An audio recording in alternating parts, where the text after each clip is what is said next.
All parties discussed are presumed innocent until proven guilty in a court of law. This analysis is based on publicly available case status and procedural facts. We do not accuse, we analyze the legal process. And please keep in mind, the content presented in this episode is for informational and educational purposes only. It is based on publicly available records, filings, and news reports. We are not attorneys, and nothing discussed here should be interpreted as legal advice or factual determination of guilt or innocence. All parties mentioned are presumed innocent until proven guilty in a court of law. Please sit back and enjoy the show. Practice on my YouTube. Yo, it's your boy MO3. Man, we're live. We're going down. I can't say that wet cash shit. Yo, what it is, man? It's your boy MO3 live in a Dallas Metroplex. And if you're tuned in, then hell no, that shit whack in the bill. Hell no. Go ahead and drop this shit, bitch. God. On bubble, nigga. 3G4L, nigga. Look. Another state with the game. Got my foot in the sand. Don't mention me in none of your comments. Go pick up your man. Slide and don't say nothing. They go fuck on the bitch. All they know Fats in jail, but they don't know what he did. Fuck the comments in the post. This is real life. If I ever catch a op, he gon' die that night. Bro be tryna tell me chill. No, I ain't living right. But he know I'm for the smoke, so don't believe the hype. If I got a step, then it is what it is. Balenciaga print. When I drop the little bitch, got it. Walk over him, and we won't say nothing. Fuck getting them touch, bitch, I'ma crush him. That's what I'm saying. Body bags, I'm corrupted by homicide. Stuck in war, I'm just trying to get you dropped in somebody. Telling the gang it's only us, don't let them in. We do it on taking back 3 on everybody ain't my friend. So I'm riding with this crime. Everybody ain't your friend. Everybody ain't your partner, so I've been putting my trust inside my chopper. It's only us, don't let them in. Do it on our own if we got lay in your bushes till the morning if we got to, yeah. 100 pounds, I broke them down, I swear I ran through them. And if a nigga want them problems, we gon' tend to them. I'm in the trenches, relaxed, chillin' with my feet up in my handgun. Niggas just be talking, but I ain't saying nothing. I was taught to watch these niggas and keep it pistol. I be damned if I start laying with my nigga, even though I miss him. Niggas acting like bitches, I don't understand them, I don't get them. Got it straight out the trenches with some niggas that'll come kill you. Remember when my granny told me I'm a man now? She seen a nigga go get it without no hand down. I'm a real nigga, hands down. Stay focused, ain't got time to be playing around. That's a spaceship in, I can hear what they saying now. Good cushion and L, designer symbols all on my belts. Look in the mirror, boy, you good, yeah, I'm just talking to myself. I just be thinking about the hood, like how I came up from there. And we ain't going back, no cost account, I promise, I swear. Yeah, I been going in, early in the morning, stacking up this paper till this shit start getting boring. I kill you, that's a warning, my niggas be on it. All the fucking money got these bitches acting horny. Body bags, I'm corrupted by homicide. Stuck in war, I'm just trying to get you dropped in somebody. Telling the gang it's only us, don't let them in. We do it on taking back 3 on everybody ain't my friend. So I'm riding with this crime. Everybody ain't your friend. Everybody ain't your partner, so I've been putting my trust inside my chopper. It's only us, don't let them in. Do it on our own if we got lay in your bushes till the morning if we got to, yeah.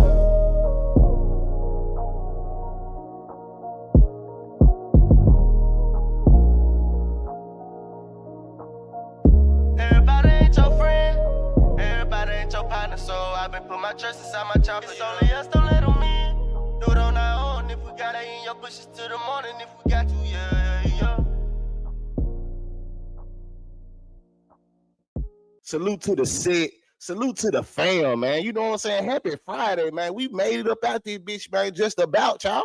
We made it up out this bitch, man. Salute to everybody in the building, man. You know what I'm saying? I'm extra lit today, y'all. I ain't gonna lie to y'all.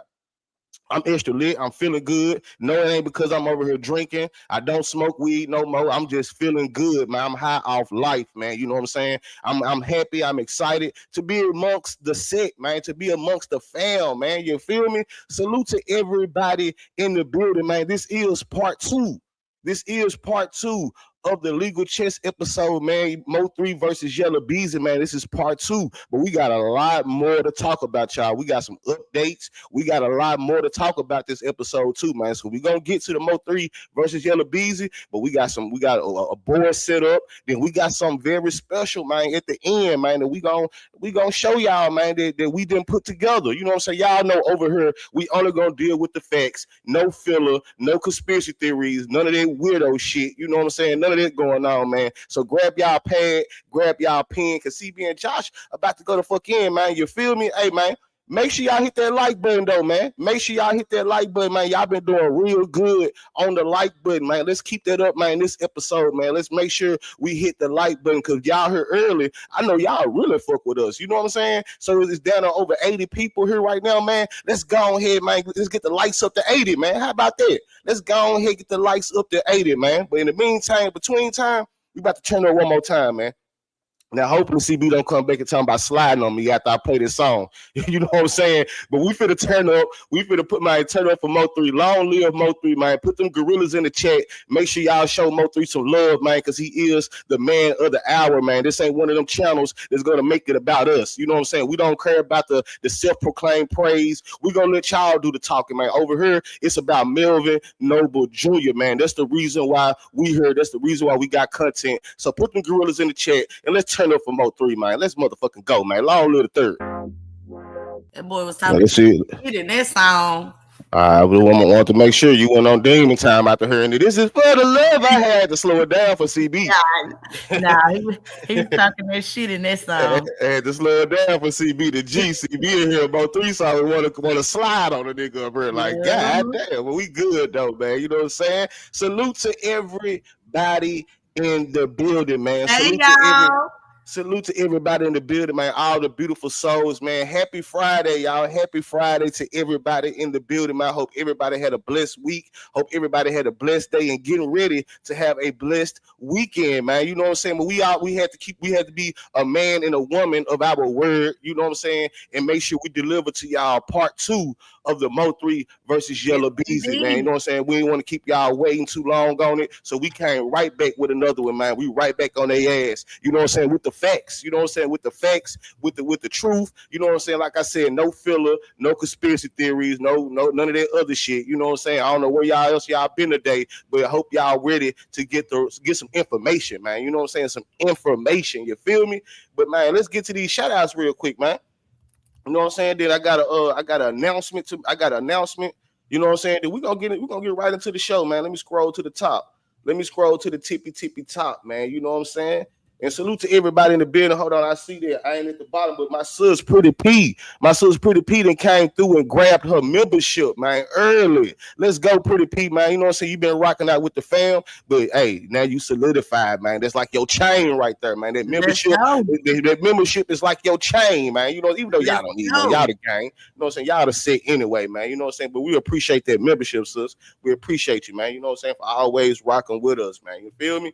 But you look, make sure y'all hit the like button, man. If y'all in the building, go ahead and hit the like button early. You know what I'm saying? So you can kick your feet up, man, and enjoy the show, man. You won't have to worry about nothing else, man. And we also have a goal set, man. If you in the spirit of giving, you want to donate to the channel, you want to help the channel out, you know what I'm saying? Help the channel grow. You know what I'm saying? We have a goal set. Y'all know, man, we don't do nothing too crazy. You know what I'm saying? Just 10 super chats, $5 or more. You know what I'm saying? Ain't no pressure. You know what I'm saying? Anything is plenty, man. You know what I'm saying? Even if you want to send $1, shit, $100, man. It's up to you, man. You know what I'm saying? But $5, 10 super chats. I'm sorry, y'all. 10 super chats, $5 or more. Make sure it's a super chat though, not a super sticker. Even though we accept super stickers too. But if you want to help us meet the goal, make sure that you do the super chat, not the super sticker. You feel me?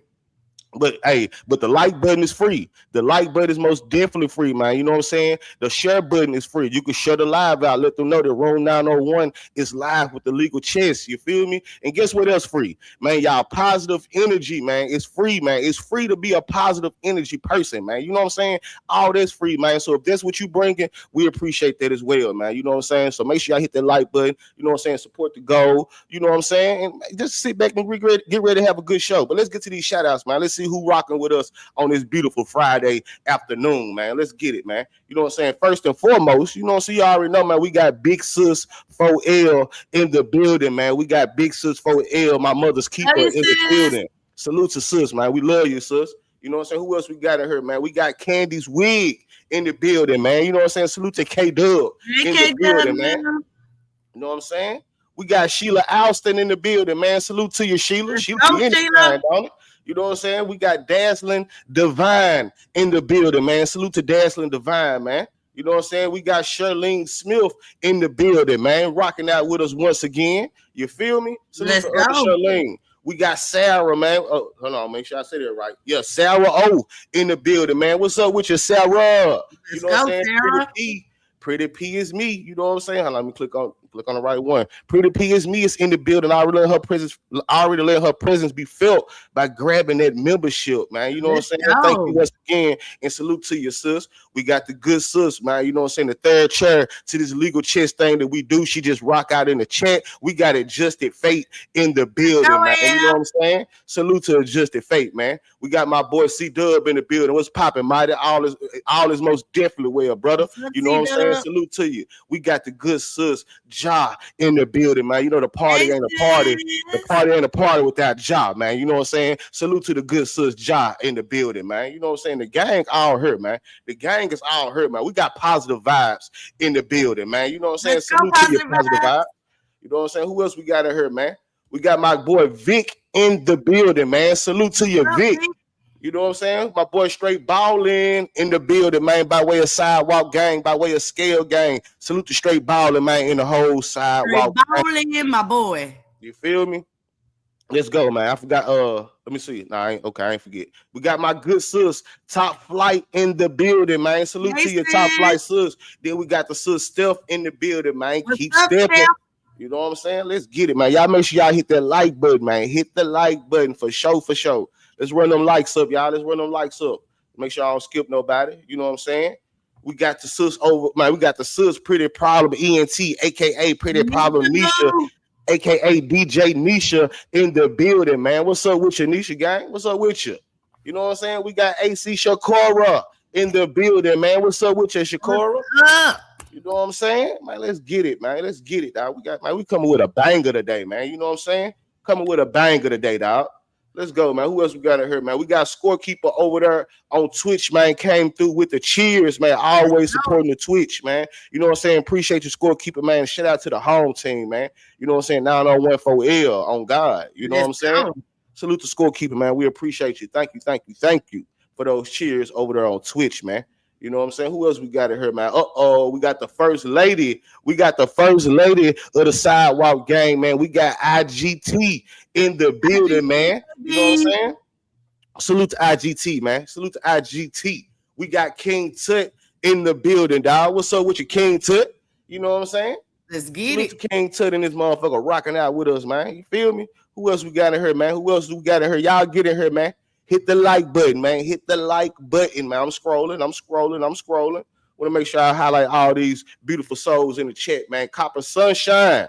What's up with your Copper Sunshine? What's up with your sis? Copper Sunshine. Salute to you. Got my boy, man, the real nigga sector, man. Big Nutter in the building, man. You know what I'm saying? Salute to my nigga Big Nutter, dog. You know what I'm saying? Shout out to the real nigga sector, man. You know what I'm saying?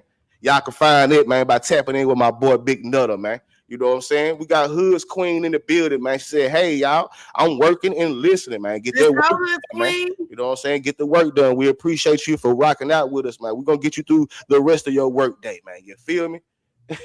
Look, say, bro, we finna slide. God damn, why y'all always want to slide on me?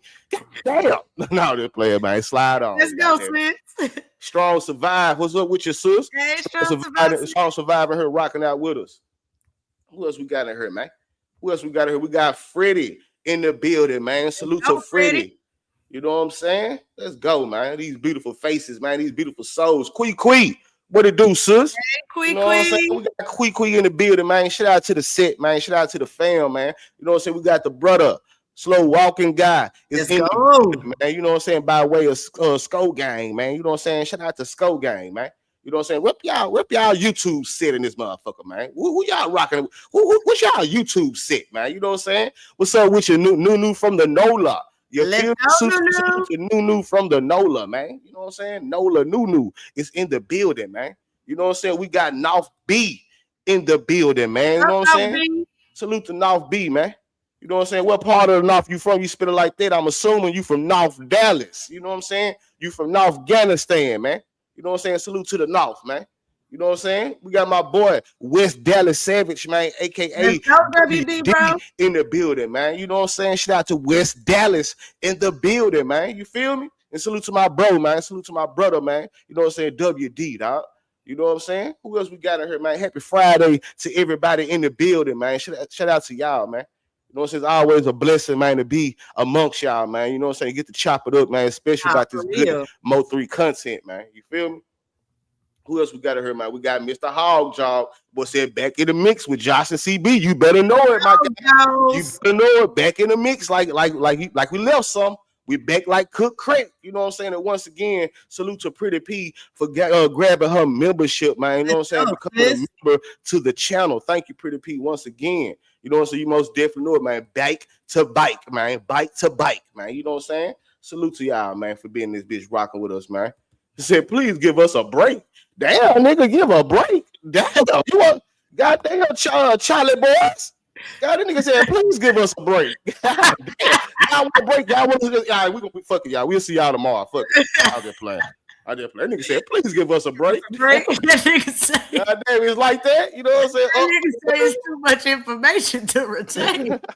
Hey, man, it's all good, man. Take a break yourself if need be, man. Just watch the replay. Salute to my bro, man, West Dallas Savage, a.k.a. WD Epic Gaming Lord, man. Coming through with that $10 super chat, man. Getting us one step closer to our goal, man. You know what I'm saying? Appreciate my brother, man, for always supporting and rocking out with us, man. A1 since day one type shit, man. We go back to the escape room with it, man. Salute to my bro, man. You know what I'm saying? Then my sis Top Flight came right behind him, you know what I'm saying, with the $5, man. She said, let me start this motherfucker. Let's go, Top Flight, sis.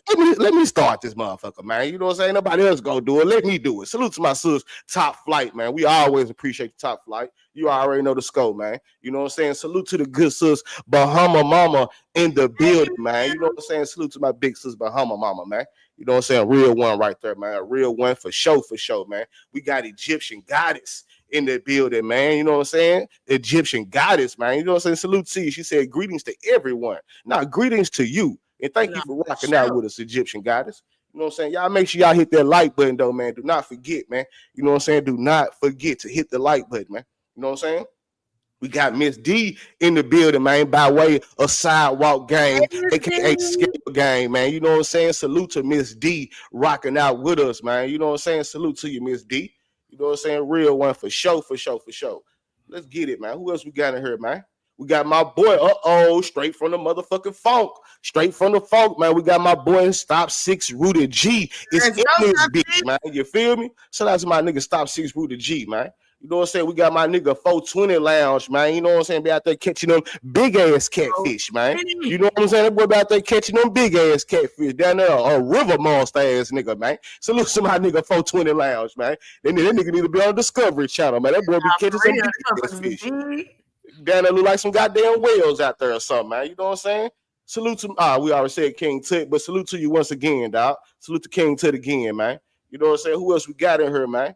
Who else we got in here, dog? You know what I'm saying? Make sure y'all hit the like button. My nigga Northside Illmatic. Let's go, Northside. You know what I'm saying? Shout out to the North. My nigga GTG.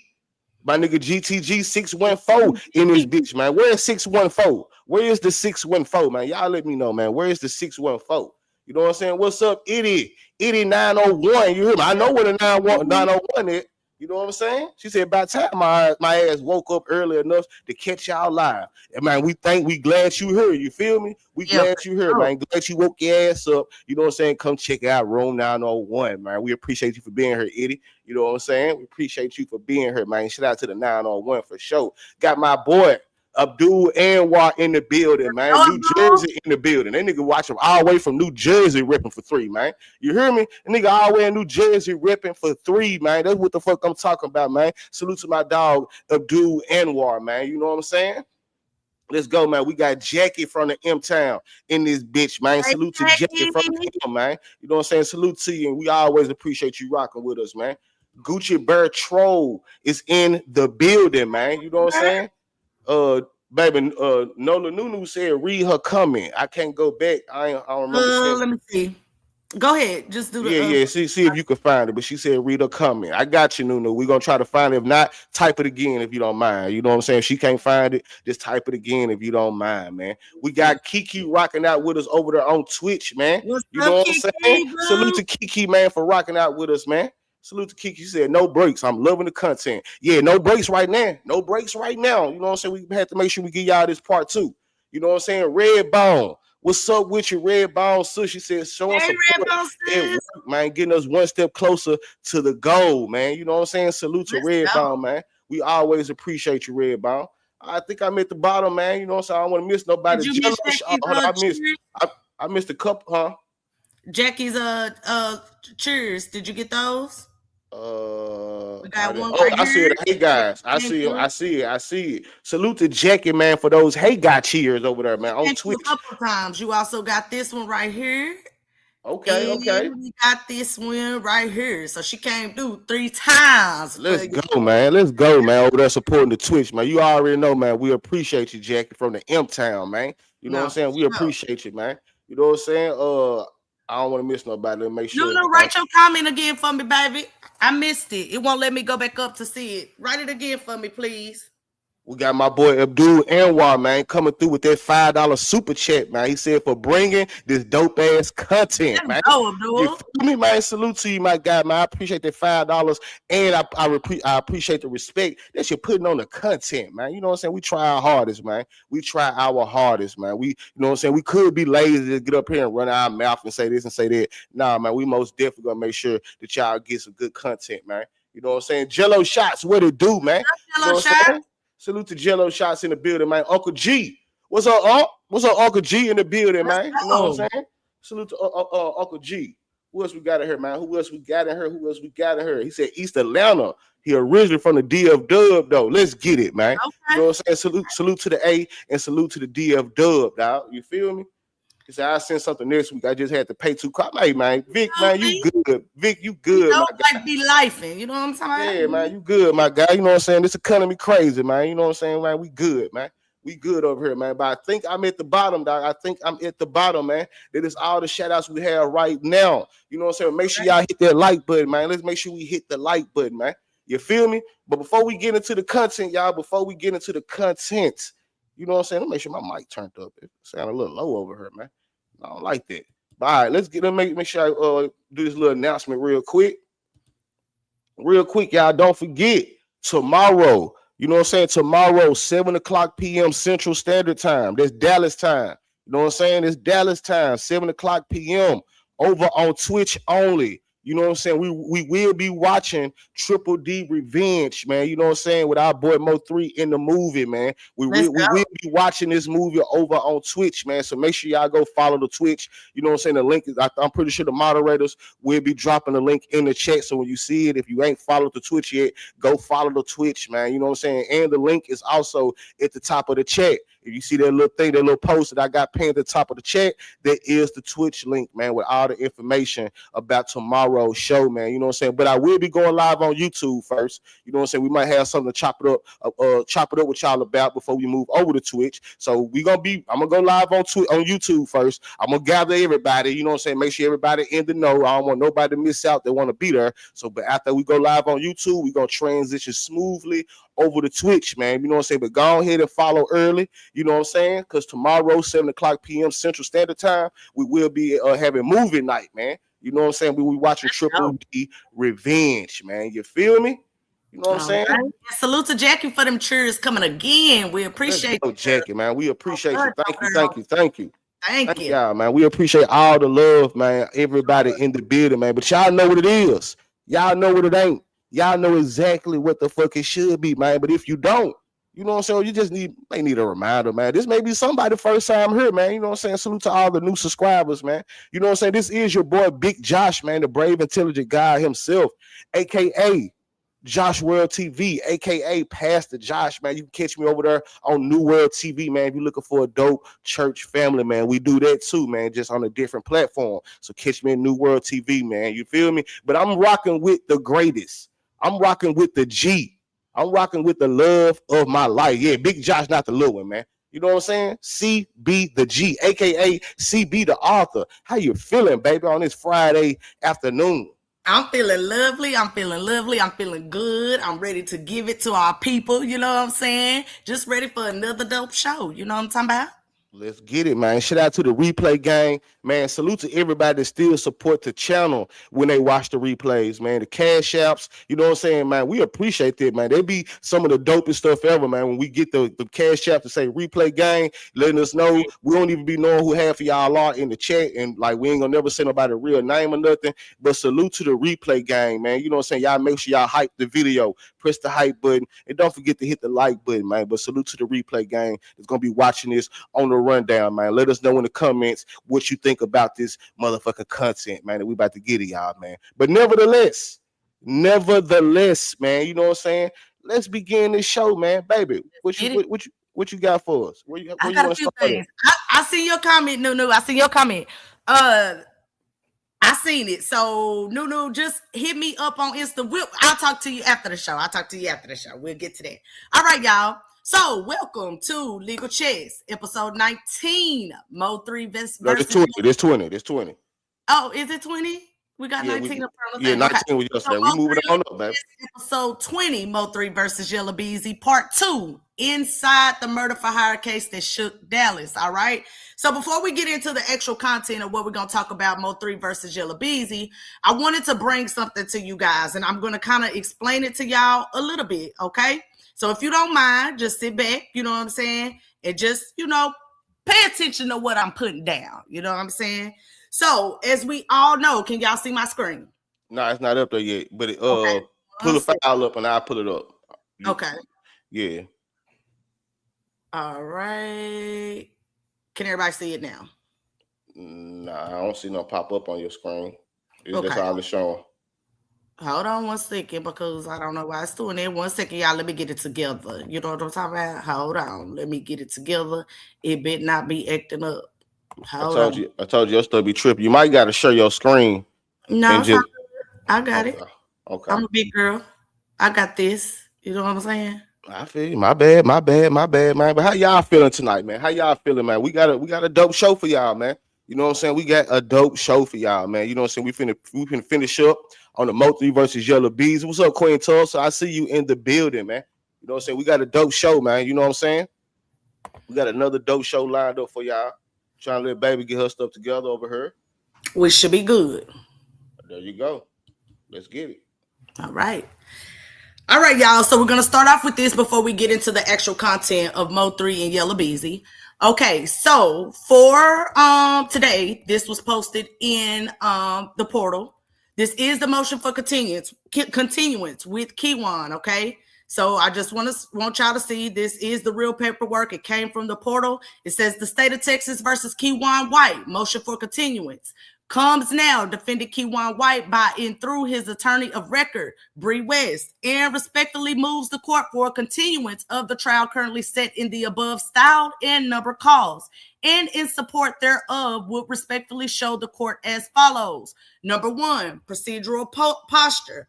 Number 2, their grounds for continuance. And I'm finna break all this down for y'all. I just want y'all to see. Number 3, speedy trial. Number 4, no prejudice to the state. Number 5, it is their prayer, all right? And we see down at the bottom, it's respectfully submitted, Bree West. You know what I'm saying? So his attorney filed this on behalf for the motion of continuance. Now let's get into what Kiwan's continuance is really saying, all right? And I'm going to do this in simple terms for y'all, all right? Kiwan's lawyer is telling the judge, we cannot ethically or constitutionally go to trial on February 2nd. And she gives 4 legally solid reasons. Hold on, baby. Scroll back up. Yeah, there you go. You got it. My bad. Right. To it. All right. So she gives 4 legally solid reasons. All right. So number 1, discovery is not fully reviewed.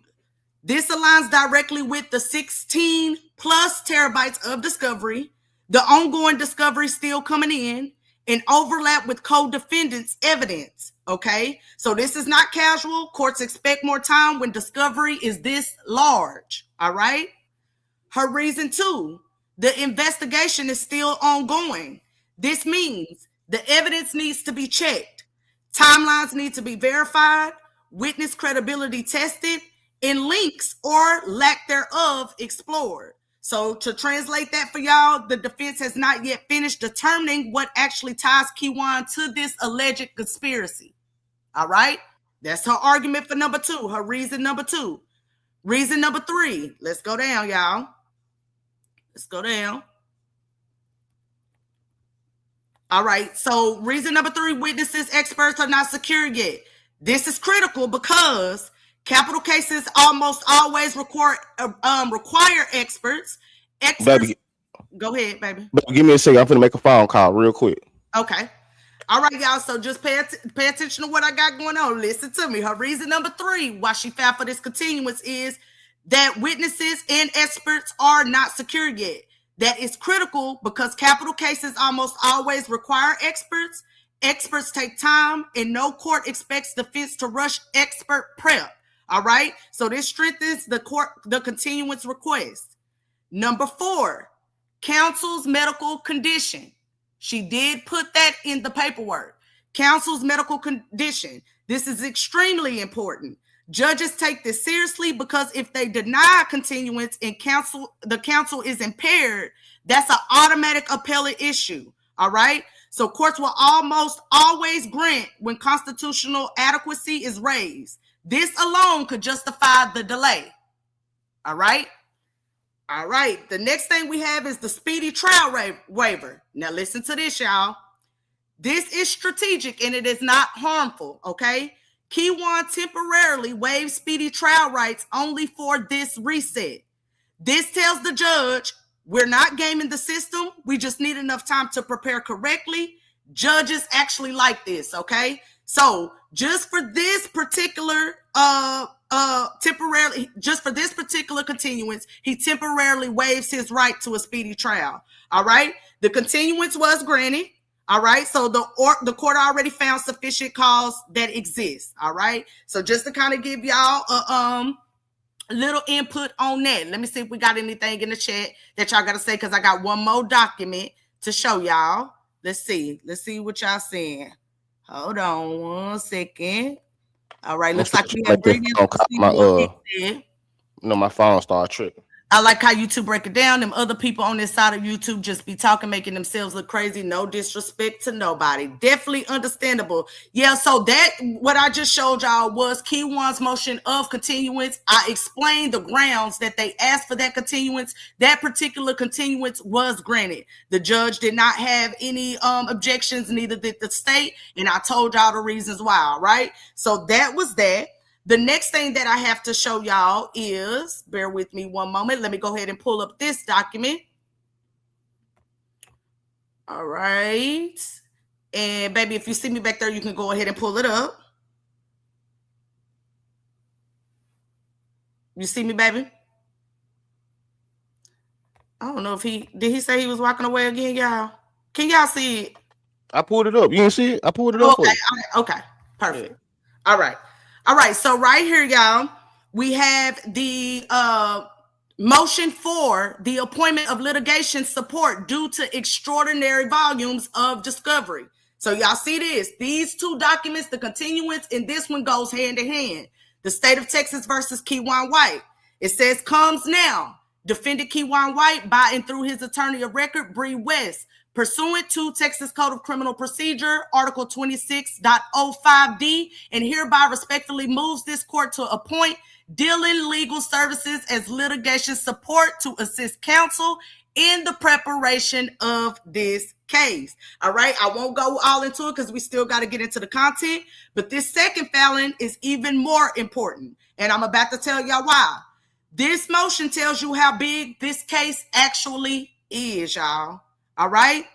Why litigation support is being requested? Because 16 terabytes equals 16,000 hours of review.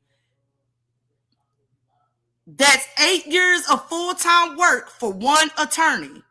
No single lawyer can reasonably do this alone, y'all. This is not exaggeration. It's literally math.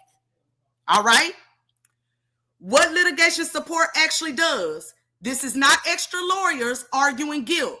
They help with organizing discovery, flagging patterns, preparing exhibits, managing courtroom tech, sorting videos, calls, financial records, Importantly, y'all, they do not decide guilt.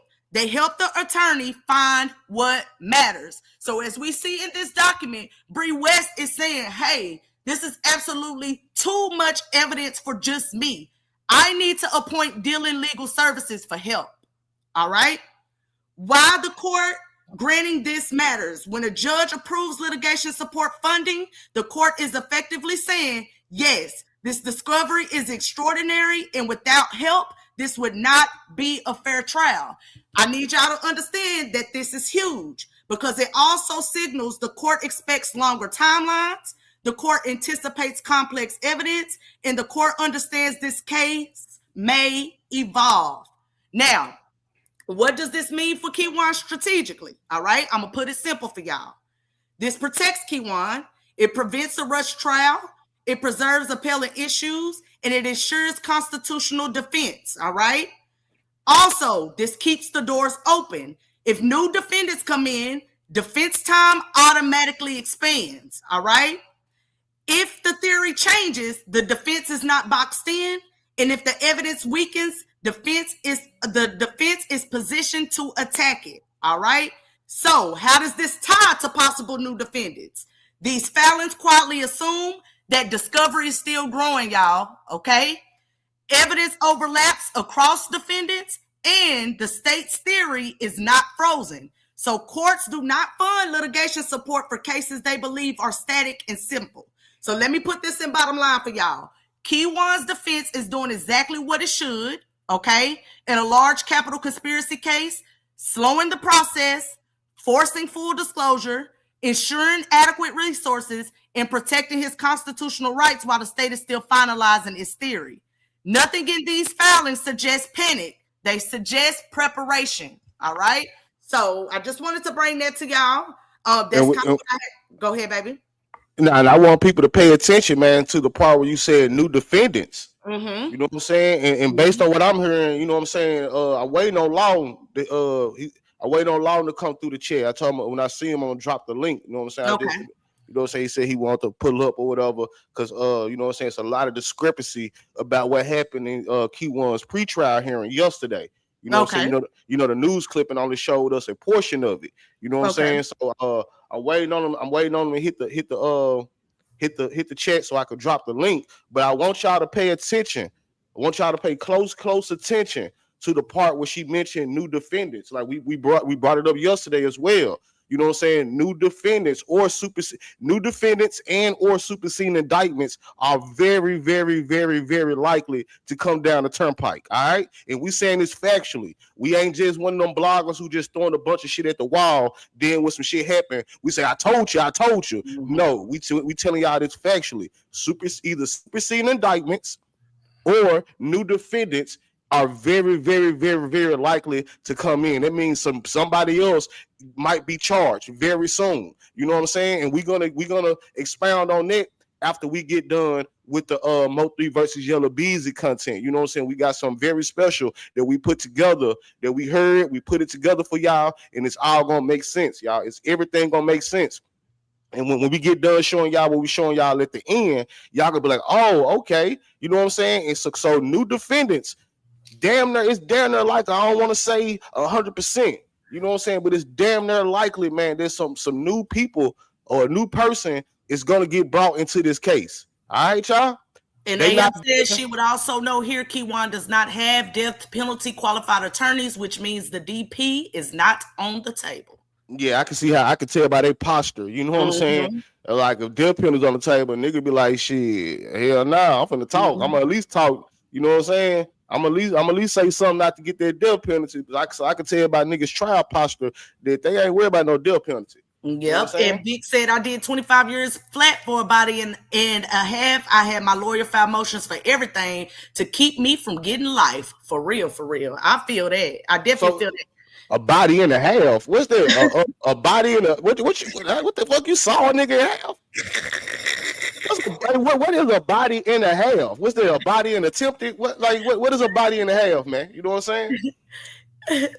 I ain't never heard that. A body and a half is crazy work. You know what I'm saying? But salute to you, man, for walking it down, man. You know what I'm saying? And being a free man. You feel me? No, for sure. So let's get started. We'll wait on Mr. Lawton. We don't want to keep y'all too long. We want to go ahead and get started on the reason we're here. Okay, y'all. Once again, welcome to Mo3 Legal Chess, episode number 20. Mo3 versus Yella Beezy, part 2, inside the murder for hire case that shook Dallas. Now, as y'all know, yesterday we did stop with Bubba's killing. Okay, Hit a pregnant woman. Hell nah. we did stop with that. Now, we're gonna move forward. We're gonna get done with all 6 phases. Okay. All right. So, baby, what you got for us? All right. So real quick, man. You know what I'm saying? Real quick, we gonna spin that documentary back. You know what I'm saying? We're gonna spin that documentary back just so we can have a refresher. You know what I'm saying? We're gonna spin that documentary back, and then we're gonna continue on with the part 2. You know what I'm saying? Part 2 is when things start to turn up. You know what I'm saying? So y'all know yesterday we left off. What we leave off at yesterday? Bubba's killing. Yeah, but no, that's what we, you know what I'm saying? Salute to Nika, man, coming through with go, the 999, man. Nika, you know what I'm saying? Supporting the channel. Thank you, Nika, man. Salute to the Empress, man, for supporting the vibes, man. You know what I'm saying? We appreciate you. You know what I'm saying? Thank you. But what we start with, what we left off at yesterday, man. I think we ended with Roy Lee. Mm-hmm. No, we did the music breakdown. We did the music breakdown. Yeah, we did the music breakdown. Which time, Roy Lee? The 219. Yeah, we ended with 219 and Word Around Town, man. We did the music breakdown. So we all know that Roy Lee was the beginning of the escalation. You know what I'm saying? So now we at the point we had late 2019, where we had mid 2019. You know what I'm saying? Heading into 2020. You know what I'm saying? When things really start to turn up a whole nother notch, man. Things start to escalate, the war, the beef, everything. You know what I'm saying? But we're gonna watch this documentary one more time. You know what I'm saying? Make sure everybody is like got a quick little refresher. Then we're gonna continue on, man.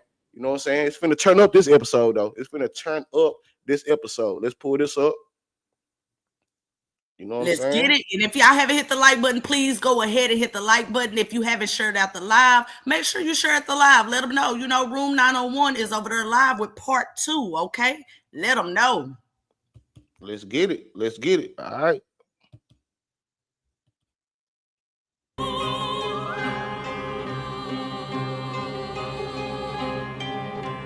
A Dallas rapper was murdered outside of his car on I-35 near the Dallas Zoo. Hello, I'm Steve Eager. And I'm Heather Hayes. It is a stark example of the city's struggle to control violent crime. Police say the victim, a hip-hop musician named Mo3, was approached by the killer on I-35. Both men stopped their vehicles. The victim got out, took off, started running, but was shot several times. With an update on a rapper gunned down on a highway 5 years ago. Dallas police now say Yella Beezy hired a hitman to kill his one-time friend turned rival, Mo3. In a city not always large enough for all voices, Mo3 and Yella Beezy were familiar faces on the Dallas rap scene. They performed at the same clubs, crossed paths on stages, and shared mutual connections. At first, their careers seemed parallel, more alike than opposed. But beneath the surface, tension simmered. What began as competition over recognition, neighborhood pride, and respect eventually spilled into a deadly confrontation. The question is, how did we get here? How did two guys that once had respect for each other both end up in damaging situations? Mo3 gunned down broad day on the highway, and Yella Beezy indicted for financing a hit on Mo3. We all know there's a lot of pieces to this puzzle and a lot of characters that could be included in this story. But in this documentary, we'll just focus on Mo3, Yella Beezy, and the history of their tragic rivalry. Mo3 and Yella Beezy both emerged in the 2010s and would go on and shape a generation of the Dallas rap scene forever. Once moving in similar circles, their stories would twist from being cool into conflict, a feud that ignited tragedy. Being that both Mo3 and Yella Beezy were rising in popularity, it's almost common in the hip-hop culture that competition will come into play. But not only that, outside rumors also began to create a wedge in between them. But despite the competition and rumors, Yella Beezy and Mo3 still maintained somewhat of a respect for each other. It was just like you said, just like a miscommunication.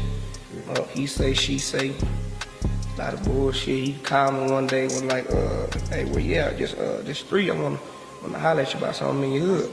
I'm like, shit, where you at? He told me where I come put up on him. We hop in the car, Chop it up by the hour. He tell me, ooh, this, and I tell him this how this shit went on. He told me how this shit went on. It was even nigga a story when, you know what I'm saying, like a bitch was telling him, yeah, my Oak Cliff America nigga said you can't come to the cliff no more.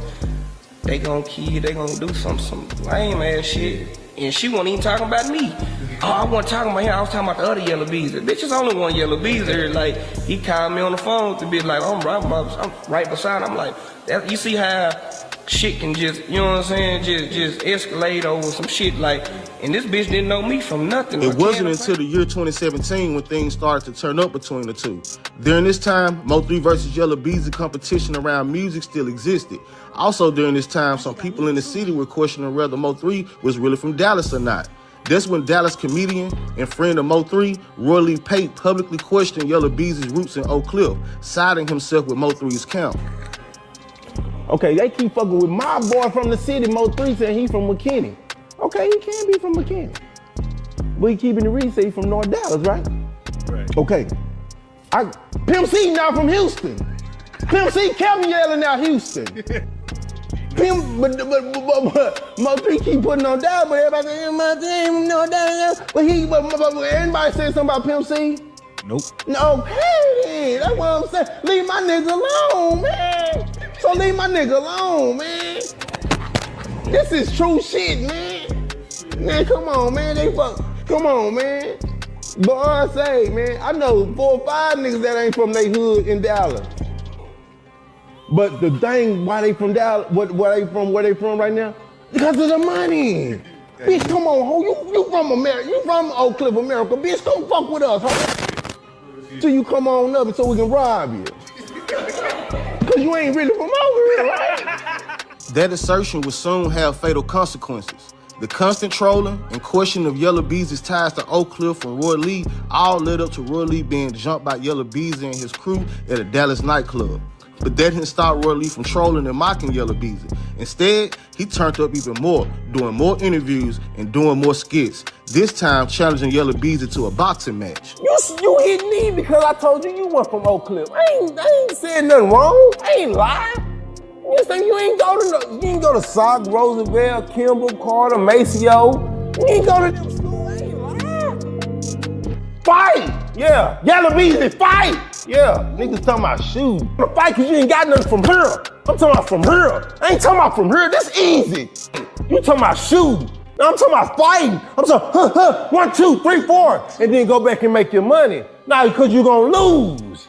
Yeah, niggas, yeah, I'm talking about real shit. Say y'all, it ain't nothing wrong with me asking another grown man to fight in the ring for charity for the kids for $12,000. Extortion, everybody gotta speak up for him. That's extortion. That's what it's gonna turn into. You're gonna get extorted. They see you ain't gonna do nothing. You ain't do nothing to the 2 dudes that robbed you. You ain't do nothing to them. Extortion.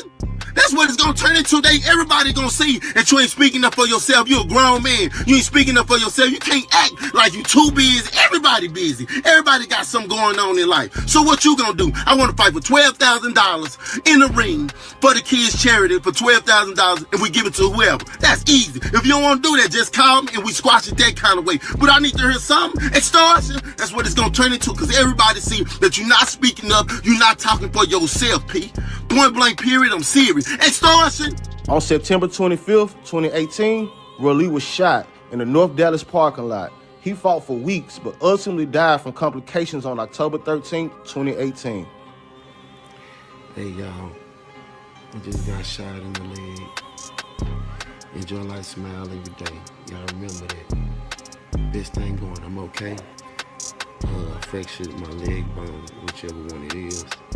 I'm all right. I'm okay. Enjoy life, smile every day. I just want to tell y'all, give y'all the information. Love y'all. Roy Lee passing was the moment where the beef between MO3 and Yella Beezy began to spill over into the streets because just hours after Roy Lee died, Yella Beezy was shot on the Sam Rayburn Tollway in Dallas. Louisville police say at 3:38 this morning they got a 911 call from a driver saying he'd been shot multiple times by someone in another vehicle in the northbound lanes of the Sam Rayburn Tollway at FM 544.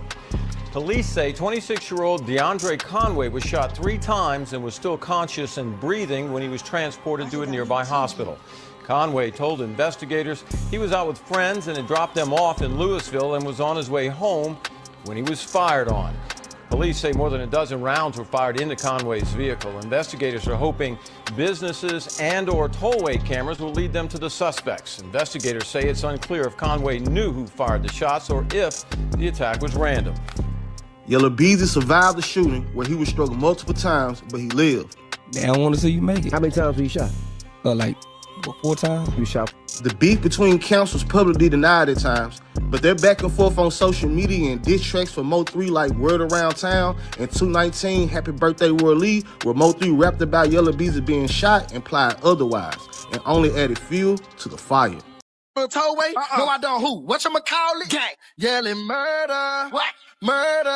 All I see is yellow. All I see is yellow. All I see is yellow. All I see is yellow. Taping Beretta. Outside I ain't lagging. Don't think that I'm me. My town. Then somebody got found. Slumped over in the car. Body stretched out on the ground. Run them down with 100 rounds. Run them down with a... Then on March 13th.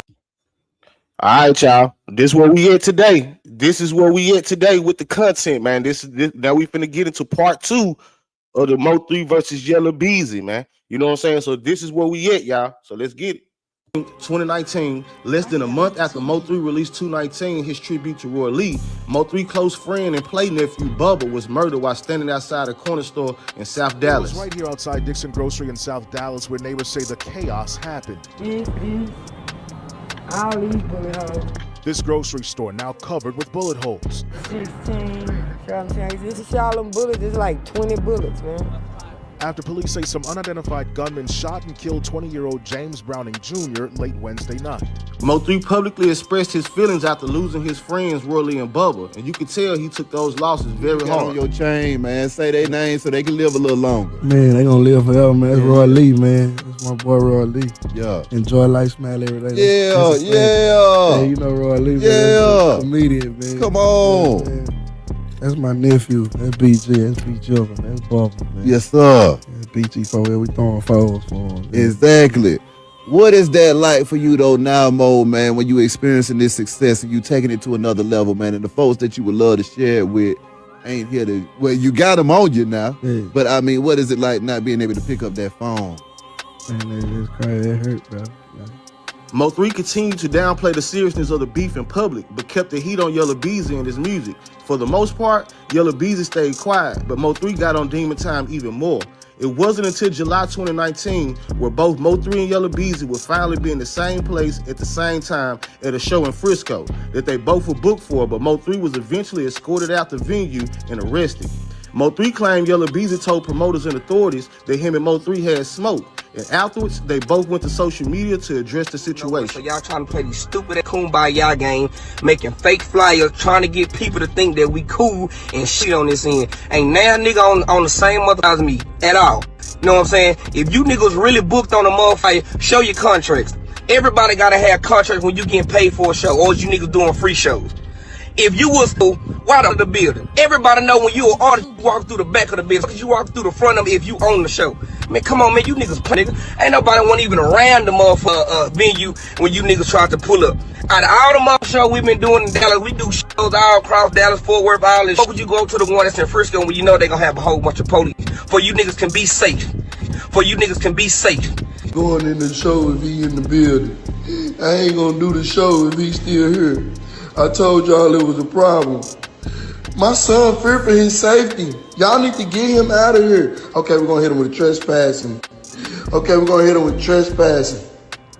Sir, you have a warrant, sir. Real quick, did y'all hear MO3 say, my son don't feel safe, y'all gotta get him out of here. My son don't feel safe. Sound like he was mocking Yella Beezy mama. You know what I'm saying? Sound like he was mocking Yella Beezy mama during this Frisco incident. I don't know, but he most definitely said, my son don't feel safe. Y'all need to get him out of here. I don't know, y'all. Y'all let me know what y'all think. You're not supposed to be here. What? Well, I got a warrant. Oh, now I'm trespassing. Which one is it? Which one is it? I just can't do my show. Sir, you're not on the show since when? Since when I ain't on the show? Since when I ain't on the show? My name on the flyer. Oh, they took all the flyers down out their page. So now people saying he was never on the show. Oh yeah, you know how I'm coming, right? Y'all tune in, man. Yeah, I'm back. So, this is what happened. I had a show in Kansas City. On my way to Kansas City, I was on the phone. Who I was on the phone with? I was on the phone with unruly citizens. That's who, you know, the concert at the Ford Center. Cool, put 3 on the show. What y'all doing right now? You know, shit, we on the road right now. I got a show tonight. I'm in Kansas City right now, matter of fact, as we talking, as we speaking. Okay, boom. You got a couple members of Unruly. It's like a group of them. At first, you had 3 of them saying, okay, cool, it's good for the show. And then you got this one saying, like saying he rapping, like, man, whatchamacallit, man, I don't know if that's a good idea, man. Whatchamacallit is calling us saying they don't want to be on the show with them and whoop and all this, and you know, we done already paid them and stuff, and you know, we're just now adding you on. They just added me on. They did. I'm already doing shows. Y'all added me on. Whatchamacallit doesn't, you know, he's calling us, him and his management, they're calling us like, why y'all putting 3 on the show? What's up? So I'm like, damn, what's up? I'm like, this for everybody who said I went on the show. I want y'all to apologize to me. Damn. I say, bro, what's the problem? Man, do you got beef with such and such? And I don't got no beef with no rapper. I don't know nothing about that. I had it. Sir, what you talking about? Man, he said that y'all got a problem. He said that. Let me talk to him. Put him on the phone. Nah, we can't do that. Man, just put us on the phone, man. This business. The next escalation in this beef came January 2020, when Mo3's manager Rainwater was jumped by Yella Beezy and his crew outside of V-Live nightclub in Dallas.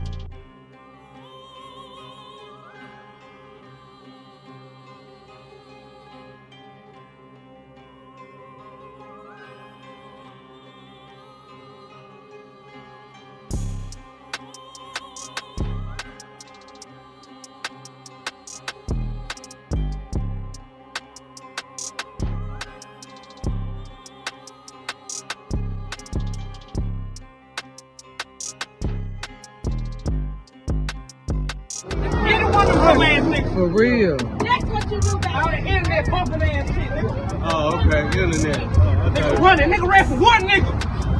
Nigga, I beat him up. Mo3 instantly went to social media and called out Yella Beezy, stating that he don't get no credit for jumping a manager. Fam, y'all whooped a scary nigga. And y'all ain't even whooping good. I'm disappointed. If that were me and my partners, and we would've caught that boy lagging like that, we would've did him dirty. Y'all ain't doing dirty, man. Come on, man. His lip when he bust. Come on, man. Y'all stomped on him a couple times, kicked him, tripped him and shit. That shit whack. When you jail, nigga, you supposed to go in. You supposed to go to the max. You supposed to get that boy to business. You know what I'm saying? Boy not even supposed to be posting no more. You get what I'm saying? But let me say this again. Rainwater's not a street nigga. Sir, why did y'all J a college kid / club promoter / numbers? Is that because it's the closest thing to me? Y'all, no, you ain't gonna get no point. I can see if y'all whooped the nigga.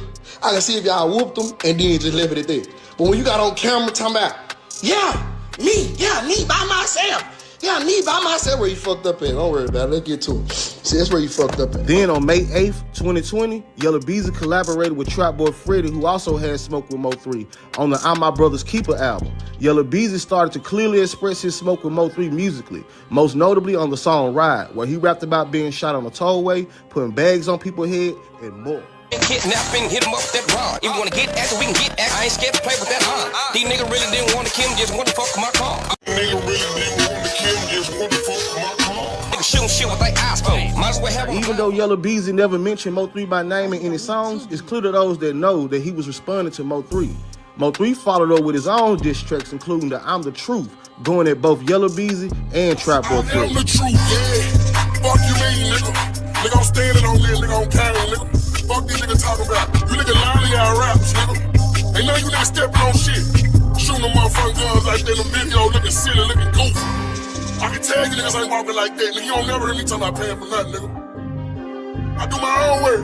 Do your own work, nigga. The tension didn't die down, and the public back and forth did not stop. Then, on November 11, 2020, tragedy struck. MO3, then 28 years old, was driving on Interstate 35 in Dallas when another vehicle began pursuing him. MO3 was forced to stop. He fled on foot, but was chased and fatally shot by the Dallas shooter. rapper was murdered outside of his car on I-35 near the Dallas Zoo. Hello, I'm Steve Eager. I'm Heather Hayes. It is a stark example of the city's struggle to control violent crime. Police say the victim, a hip-hop musician named MO3, was approached by the killer on I-35. Both men stopped their vehicles. The victim got out, took off, started running, but was shot several times. MO3 was rushed to a local hospital where he was pronounced dead. The hip-hop community mourned the loss of a raw, authentic voice that had connected with fans across the world. Within weeks, police had arrested suspects in MO3's death, including a young man named Keywan White, charged with murder for the shooting. A second man, Devin Maurice Brown, was also charged in connection to the case. For years, MO3's killing remained a painful mystery for his family and fans, giving birth to his own community on YouTube called the MO3 Sector, where bloggers and fans from around the world joined together to break down the MO3 tragedy and case. After the arrest of Keywan White and Devin Brown in 2020, the case seemed to come to a stall for years until new developments shocked the world in 2025.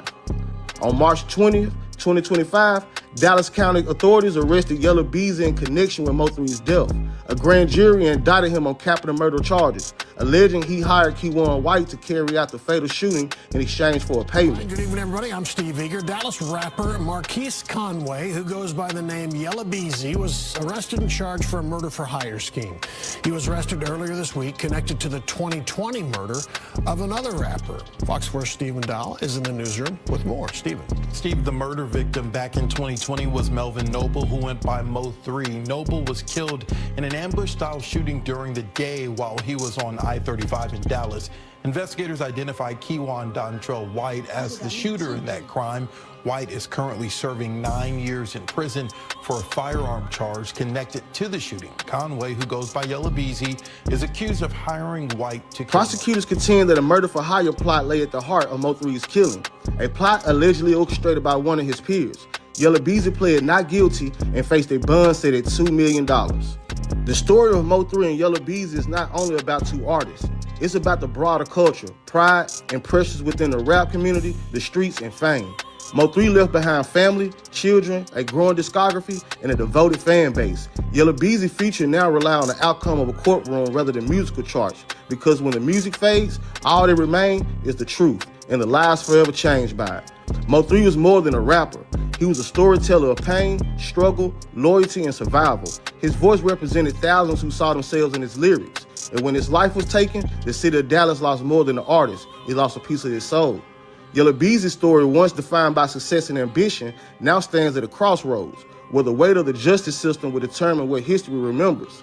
What began as a competition in city fighting for recognition turned into a cycle of pride, retaliation, and irreversible loss. A reminder that in real life, there are no winners in the streets, only empty seats, grieving families, and unanswered prayers. MO3's voice still plays through our speakers. His words still live in the playlist. His influence still echoes through Dallas, but his absence is permanent. Rest in peace, Melvin Noble Jr., a.k.a. MO3 forever.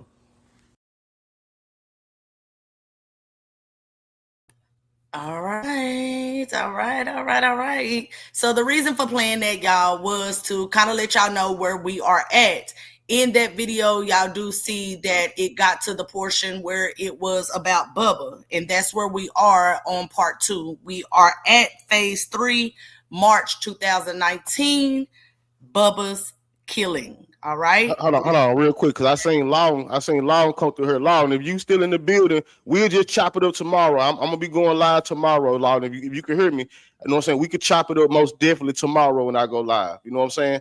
Don't worry about nothing. Or if you heard towards the end of the show, we could get you up here then. You know what I'm saying? My bad, Salute, baby. Wild Gypsy. Thank you. Greatly appreciate it. Salute, Wild Gypsy, man, for that $5 super chat, man, getting us one step closer to our goal, man. Where we at, man? We need 3 more. 3 more, man. We have a completed goal, man. We appreciate everybody turning up and showing love, man. You know what I'm saying? But make sure y'all hit the like button as well, man. Hit the like button, man. It's over 400 people in the building. You know what I'm saying? We should at least be over 200 likes, man. You know what I'm saying? I know y'all probably forgot. You know what I'm saying? Y'all got your feet kicked up watching the show. You know what I'm saying? But go ahead and hit the like button. Don't forget, man. Hit the like button. Then kick your feet back up, man. You feel me? You feel me, man? A salute to everybody, man, that enjoyed that documentary, man. It is the Mo3 Sector documentary, man. You know what I'm saying? So if y'all ever talking about Mo3, y'all want to run that, man. It is our documentary, man. Mo3 Sector needed a documentary like that, man. You know what I'm saying? I even put the Mo3 Sector in the documentary. You know what I'm saying? Hold on, let me see, man. Let me see my boy, Miss Law. What's up, man? You gonna pull up before we get into the spiel? What you gonna do? Salute to good pussy. Salute to Mysterious, man, for coming through with that 1999, man. Thank you know what I'm saying?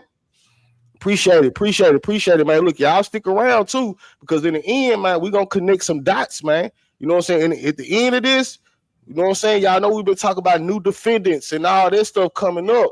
You know what I'm saying? We gonna factually show y'all how it's very, very, very, very likely that new defendants will be coming up. Let me drop this link one more time for Law. We're gonna chop it up with Law for about 15-20 minutes. You know what I'm saying? If not, if not, we'll catch him tomorrow, because he said he most definitely told me he was in traffic. You know what I'm saying? But Law wants to chop it up. You know what I'm saying? Either or, at the end of the show, if he needs to catch us, that's cool. Yeah. However, I'm gonna give him a couple seconds. Now, if not, you know what I'm saying, we can most definitely do it at the end of the show or tomorrow. You know what I'm saying? I know he driving or whatever, man. You know what I'm saying? But yeah, Josh, you didn't answer my. I seen your question about Yella Beezy mama being sacrificed. Nah, man, that ain't. I don't think that's possible, man. I think we make Yella Beezy bigger than what he is, man. Yella Beezy ain't on that. He big, you know what I'm saying, Dallas, but man. I can't you know what I'm saying? Nothing. What in the world? You can't hear Law? We got Law in the building. Can you hear me?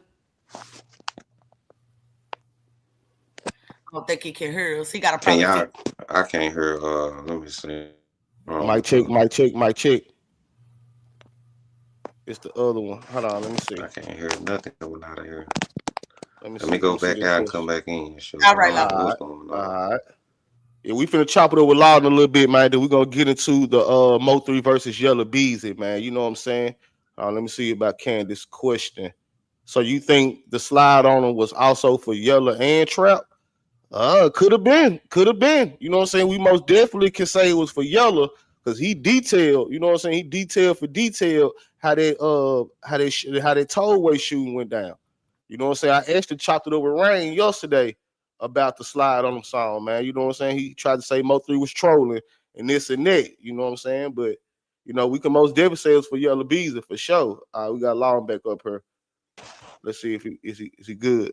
Nah, you good? I guess it cut out when people be trying to call, I guess.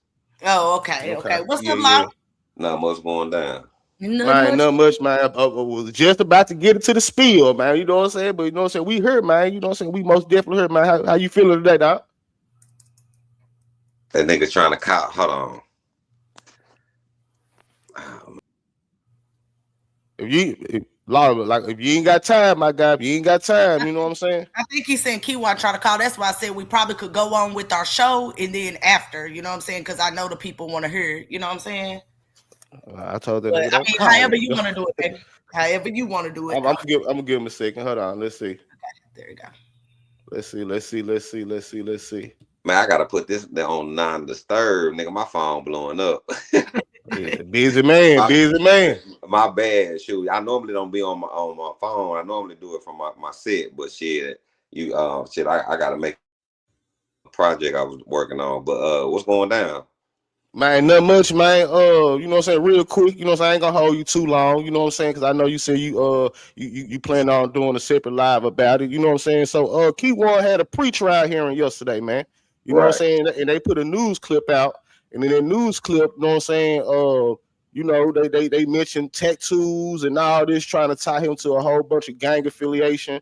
You know what I'm saying? They mentioned the discovery and all of that, man. You know what I'm saying? Anything you want to clear up or make sense about that news clip in his pretrial hearing, because I know you got front row seats to it. So we only seen the news clipping and what come out through the docket. But what actually went on in their pretrial hearing yesterday?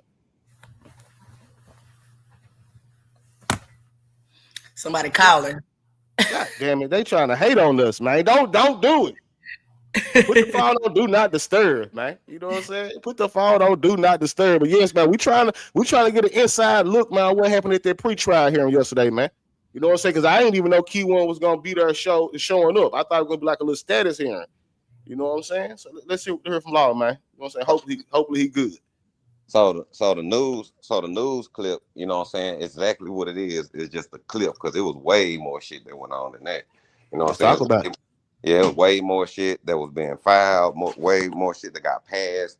And they were trying to make it, you know, chop it up and make it seem like, oh, one of the motions didn't pass, but it was still a similar motion to that got passed. So it was basically like the same thing.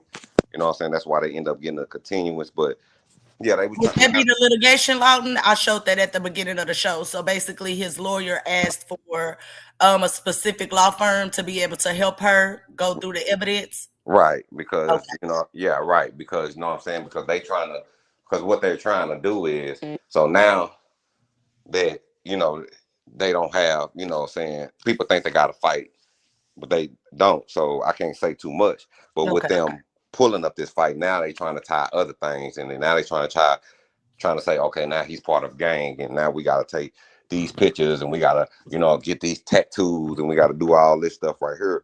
But the thing is on that is that they got to file for that. They got to put stuff in to see if that even possible for them to do that, and then add it into this case. You know what I'm saying? So that's not even a definite. You know what I'm saying? But that's something they trying to do, because they trying to revert to something else so they can get some shit to try to stick.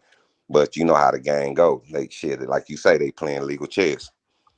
For sure. So I got a question. So in the actual document that was filed, the motion for litigation, she did mention that she had a medical condition, also that Key1, she hasn't been able to find anything that would tie Key1 to this conspiracy. Is that just because how much evidence it is in the stuff that she's looked at so far hasn't been able to tie him to the conspiracy? Or are they saying that they just period point blank haven't seen how the state brought this case about because they can't tie him to it? Oh, Long pulled up from another thing, baby. You might have to ask your question again. All right. Man, I'm gonna have to go get on my big computer, man. Let me run up here. I ain't got no time. Hold on. You good, man? We here, man. We here. We ain't rushing. We gonna get through all the contents now. It's Friday. We chilling. All right. So I'm gonna have to Did you get have on my my big question? computer. Hold on. Oh, okay. Cause I'm tired of this phone going in and out, and I know y'all people on there probably tired of that shit. Nigga talking bad like loud. Oh, regular shit. Nah, people calling my phone. But why you say this? Let me say this about Law, man. You know what I'm saying? Law, again, y'all tell y'all, man. Law is a journalist, okay?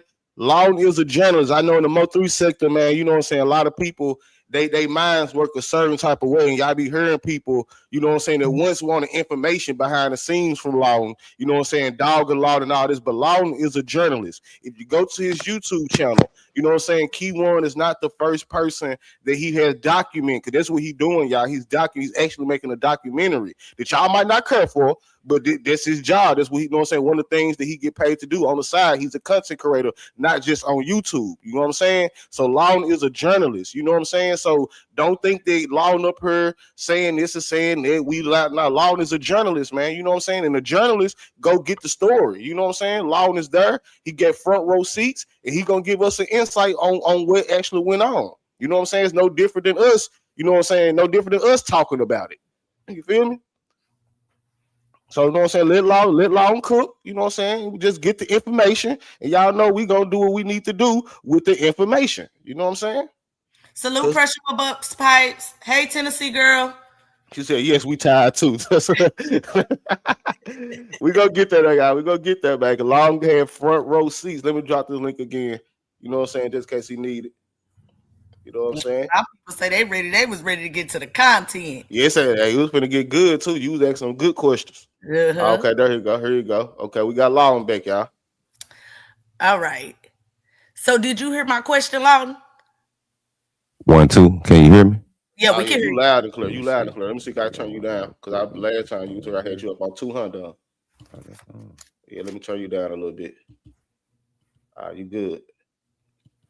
Mic check. You good? You good? Hold on, y'all. Get loud in a second. I'm a slide low, Ness. You always talking about you gonna slide somebody, man. You know what I'm saying? You always talking about you gonna slide somebody. I'm telling y'all too, man. You hear me? Yeah, we heard you. You heard me. Salute to AC Shakora, man, for that Okay, $5 super chat, man. You know what I'm saying? She said, Thank long you. live bro Melvin Noble Jr., man. You know what I'm saying? Salute to you, AC Shakora. We thank you for helping us get one step closer to that goal, man. Thank you, man. Shout out to the set. So did you hear I had to my get up off the question, phone. No, I didn't hear your question. Can you answer? I mean, say it again. Yeah. So in the document that I read, right, in that motion for litigation, it was said that they have not been able to find anything to tie Kiwan to the conspiracy. Now, is that just because of the overwhelming evidence that they have, or that they just don't have anything to tie him to it? Is that They what they're don't have nothing to tie nobody to it. That right now, everything is off of he say, she say, and then speculation. You know what I'm saying? And that's why a lot of people don't understand why he's coming on live and talking. That nigga, you think that nigga really just gonna sit up here if his life was all the way in jeopardy like it is? You know what I'm saying? Not saying what, and just listen to me closely. Not saying that they ain't gonna play no dirty game to try to make it fall for anything. You know what I'm saying? To make it seem like anything, because you know how the system plays. You see how nigga them three black dudes, nigga, back in the 80s, nigga, walking in the park, nigga, lady get killed, nigga, all three of them go to jail down there for life, my nigga. Until what a couple of years ago they let them boys out, and then he found out they were innocent. Okay. Let's go, Red Ball, for helping us beat that goal, man. Goal He not- completed, man. Shout out to the set. Shout out to the fam, man. Thank you, Red Ball.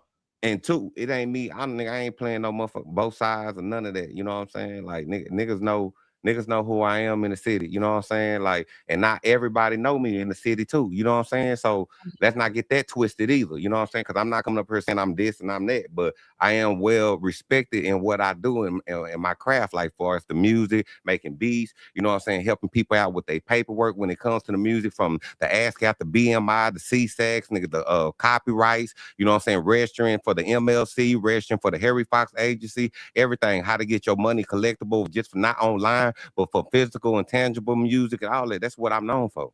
So Yeah. like So okay, so she said she needed more time, right? And also Right. she did ask for dealing legal services to be able to assist her with this case with Kiwan. So I guess another question I would have for you is, how did an indictment come down if they just completely have nothing to tie Kiwan to it? And where does it come at with these phone pings? Like, anybody that be in jail know that, and nigga, anybody can get indicted. If you saying you going to trial and you ain't you ain't do this, you ain't went there and took, like, hey, we giving you 2 years, you ain't take that. Okay, well, you still here. Okay, we're gonna indict you. You know what I'm saying? We're gonna indict you. So now it's your time to pull up all your discovery. It's time for you to hit the law library. It's time for you to start filing motions, filing this to, you know what I'm saying, combat what's presented against you. Okay. So is it possible that when they go through this discovery, that they can actually see, like, I mean, I can see you saying as of right now, you know what I'm saying, based on what they was able to come through as of right now, they don't see anything that's sticking to Kiwan, because Yella Beezy said the same thing. You know what I'm saying? But is it possible that when they go through and they finish going through these 16 terabytes and more, that they can finally see what they have on Kiwan? They just don't see nothing right now. Nah, because them just don't think that they just, that 16 terabyte of just shit just sitting on there. That shit is organized. You see what I'm saying? So it's easy for you to get to where you need to get to. But if you playing the game and you trying to use all this just to say this, to try to do this and do this so you can get some type of conviction, then you don't want me to, you just focus on what we have at hand, and you trying to throw all this other stuff, just like how he did with that little small clip that they put on there for the news, when it was way more shit talked about on that motherfucker. You know what I'm saying? And they talking about, okay, now we want to tie you to games. But first we got to do this if it's allowed. You know, it's like, come on, man. But see, people, but like I say, you know, when you, and I'm not, bias is not a bad thing. When you say something, you bias, it doesn't mean a bad thing. But when you have biased people, You know what I'm saying? It's like they fixated all in on who they love. You know what I'm saying? Instead of getting it all. I can't be biased coming in as a journalist. Anybody who I done put on my platform or reached out to and stuff like that, it's still like, man, I still got stuff on her that I done interviewed people from prison that I still haven't even put out yet. Certain people telling me to hold certain shit for certain reasons, certain times like that. You know what I'm saying? So it's just like, okay, now I respect the game. I respect how it go. You know what I'm saying? So it's like, I'm not gonna be biased in the situation. I'm not gonna be in here choosing sides and all that. It ain't worth it. But when I got certain stuff like being on the front row seat and I'm privy to certain things, I'm gonna speak on it. Right. Okay, so I pulled up something on the screen for you, Mr. Lawton. And I kind of broke it down to the audience at the beginning, but I'll kind of go through it again. So this is Keywan's motion for continuance, all right? So in simple terms, Keywan's lawyer is telling the judge we cannot ethically or constitutionally go to trial on February 2nd, okay? Right. And she gives 4 legal reasons, 4 legally solid reasons on why, okay? Now, reason number 1 is discovery is not fully reviewed. All right, so this does align directly with the 16 plus terabytes of discovery. Ongoing discovery still coming in an overlap with co-defendants' evidence. So to that point there, this is what I want to say. There is still ongoing discovery still coming in. So is it safe to say that with them this still being an open investigation and with ongoing discovery still coming in, that they might very well have something tied to Keywan? I don't know, man. See, that's where I say we gotta wait to trial. But I know one thing and two things for sure, that a lot of shit ain't pointing that way. Okay, check this out. Her reason number 2. Now, this is Keywan's lawyer putting these reasons in here. And I just kind of want to tell you what they are. Reason number 2 is the investigation is still going, meaning the evidence needs to be checked, timelines need to be verified, witness credibility needs to be tested, or links or lack thereof needs to be explored. So just to kind of put this in simple terms, the defense has not yet finished determining what actually ties Keywan to this alleged conspiracy due to the investigation still being ongoing. Correct. Okay. I just wanted, and her reason number 3, witnesses and experts are not secured yet. So we know experts are critical to capital cases, all right? So it can't be rushed. She needs extra times, right? And also her reason number 4 was counsel's medical condition. She has some type of medical condition and she needs to continue this case for that particular reason. So I hear what you're saying, and I'm not trying to come down on Keywan or anything like that, but my genuine question is, this investigation is still ongoing. But if they do find something that they haven't found yet that is tied to Keywan, I don't see them indicting him and it's just not having anything. You know what I mean? And give me your answer, because I want your honest answer. But I just don't see them going through all of this. Niggas get indicted every day without any evidence. Not for capital murder with of evidence. remuneration, though. Not for capital murder of remuneration. That's like, I can't say the severe nature of what niggas get is. Well, like I brought up the guys from fucking New York, the 3 guys in the park that are supposed to kill somebody. It's still a murder that they got indicted for with no evidence. Okay, but let me add this. This is just not a regular M we're looking at, and this is not just a capital M that we're looking at. We're looking at a capital murder for remuneration, which means they are saying he was hired to do this hit. I understand. That's not normal. You know what I'm saying? That's not a normal thing. I understand all that. I'm not negating nothing. All I'm stating is facts. I'm not like what you're saying. I feel you. I'm not here to negate that or nothing. All I'm saying is this. It has been people in them situations that has been indicted for nothing. You see what I'm saying? So it's not like that. That's what I'm trying to get you to understand. Like, nigga, it's a lot of thousands of people that then get indicted just for nothing. And it's people who get indicted for something. You see what I'm saying? Okay. Okay, well, And I you just can and you can look that up. You know what I'm saying? I'm like, it's a lot of people who don't like. You can think about how many niggas that done served years for murder and was innocent, with rape, but that was innocent for this and that was innocent. And I know that's why I say I can't just speak on the severity of the case, but it does happen. Okay, so someone in the chat said, Mr. Lawton, adjusted face, said, Mr. Lawton, do you believe Jerry is telling on Yella and not Keywan? I can't answer that. You know what I'm saying? It's like I you know what I'm saying? I don't know. You know what I'm saying? I don't know. You know, and I don't want to make it seem like I'm coming down on you. I'm just passionate about what I talk about, and I really have genuine questions, and I barely get to ask them when a lot of people hit our panel. So I want to make sure I get my questions out. So I did ask, I tell you about those 4 reasons, right? Right. So we know reason 1 is discovery is not fully reviewed. We know reason 2 is investigation is still ongoing. All right. Right. Reason 3, witnesses and experts are not secure yet. And reason 4 is the counsel's medical condition.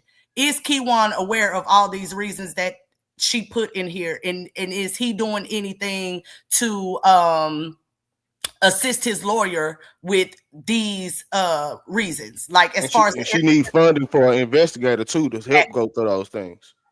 I mean, I can't speak on that because that's their business, but I'm pretty sure if she filed that, I'm pretty sure she went over that with him. Okay. Right. You know what I'm saying? Because you know, you gotta go ahead, realize too, they like that's lawyer and client Yeah. confidentiality shit. So, you know what I'm saying? That shit only go so far. Yeah, and I kind of probably set you up for the okie doke saying you got front, but you don't know anything because there is a such thing as lawyer-client confidentiality. You know what I'm saying? So you only know what they want you to know. You know what I'm saying? Motherfucking right. You know what I'm saying? Because Right. it can be some other more shit. You know what I'm saying? Like I was telling you earlier when I was on the phone, I say shit, hell, nigga, it could be some other motherfucking shit. I don't know.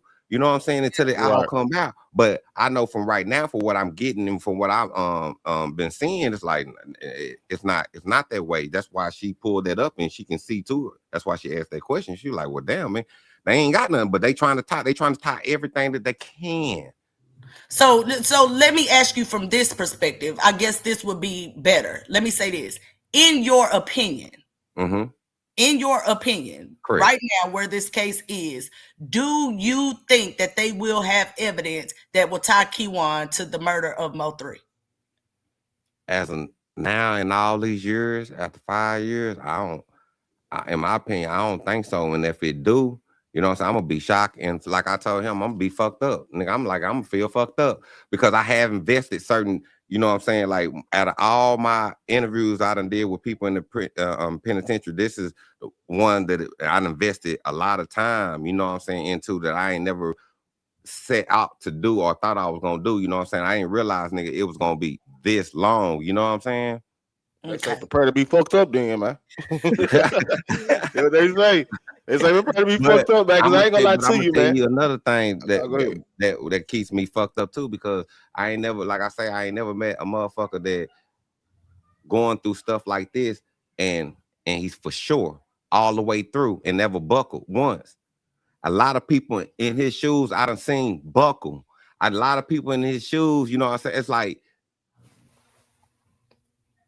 you Josh, I don't know your background, but I know you done been there, you done been locked up with niggas and stuff like that. And you know when the nigga caught, and you know how the emotions, what them niggas going through. You know what I'm saying? You know what they on. You see what I'm saying? But when you see a nigga that's just all the way like, I'm ready, I'm everything, like whatever, let's go. It's like, damn, you know what I'm saying? That's only a handful.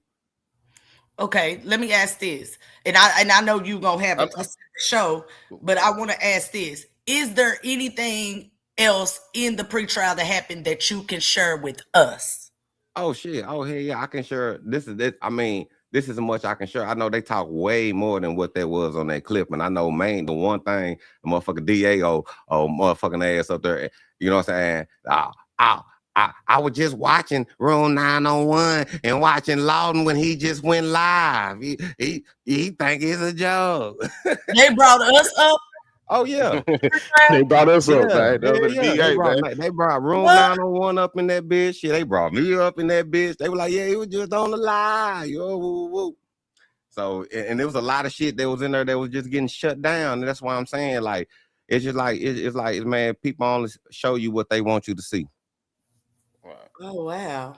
So, okay, so this, you know what I'm saying? So, okay, other defendants, you know what I'm saying? Based on what you see, based on what you heard, you know what I'm saying? You know, there's still an open investigation. You know what I'm saying? What do you think are the likelihood, man, or other defendants being brought into this thing? Shit, it might be. I can see that, you know, because like what a lot of people I think they know. You know what I'm saying? I can't say they don't know, but I think a lot of people know. And if they don't, you know what I'm saying? Like the person on this case, the officer on this case, you know what I'm saying? He's trying to clean up everything, no matter what it They is. take the bars. Yeah. He's trying to say he don't give a damn, boy. You got some car tickets and you know him. Come on, boy. So, are you open for questions from people? Right now, later on I am, but right now I gotta go run a whole show right now. I got a whole gala I gotta go do. Yeah, we ain't want to hold them too long. I told them about 15, 20 minutes. You know what I'm saying? If you can come back after the show, if you able to, Loud, just come back after the show. But Okay. yeah, I know a few people have questions for you. So Okay, I answered that question for him. I don't mind, you know what I'm saying? Because like I say, I know what it is, but like one thing I want y'all to understand, when he come on these live and he do this shit, nigga, he already know, nigga. He know he been recorded. He know they watching. He know everything, my nigga. You know what I'm saying? And the only reason he out here because he know, he feel in his heart and truly in his heart, you know what I'm saying? He ain't got nothing to do with this shit. You know what I'm saying? And he like everybody when he on here, he like now everybody making up narratives and far away from what's really going on. This isn't the discovery. Don't think he ain't seen some of that discovering, and don't think it wasn't no little. He's seen a lot, you know what I'm saying? So don't think he don't know what's going on too at the same time.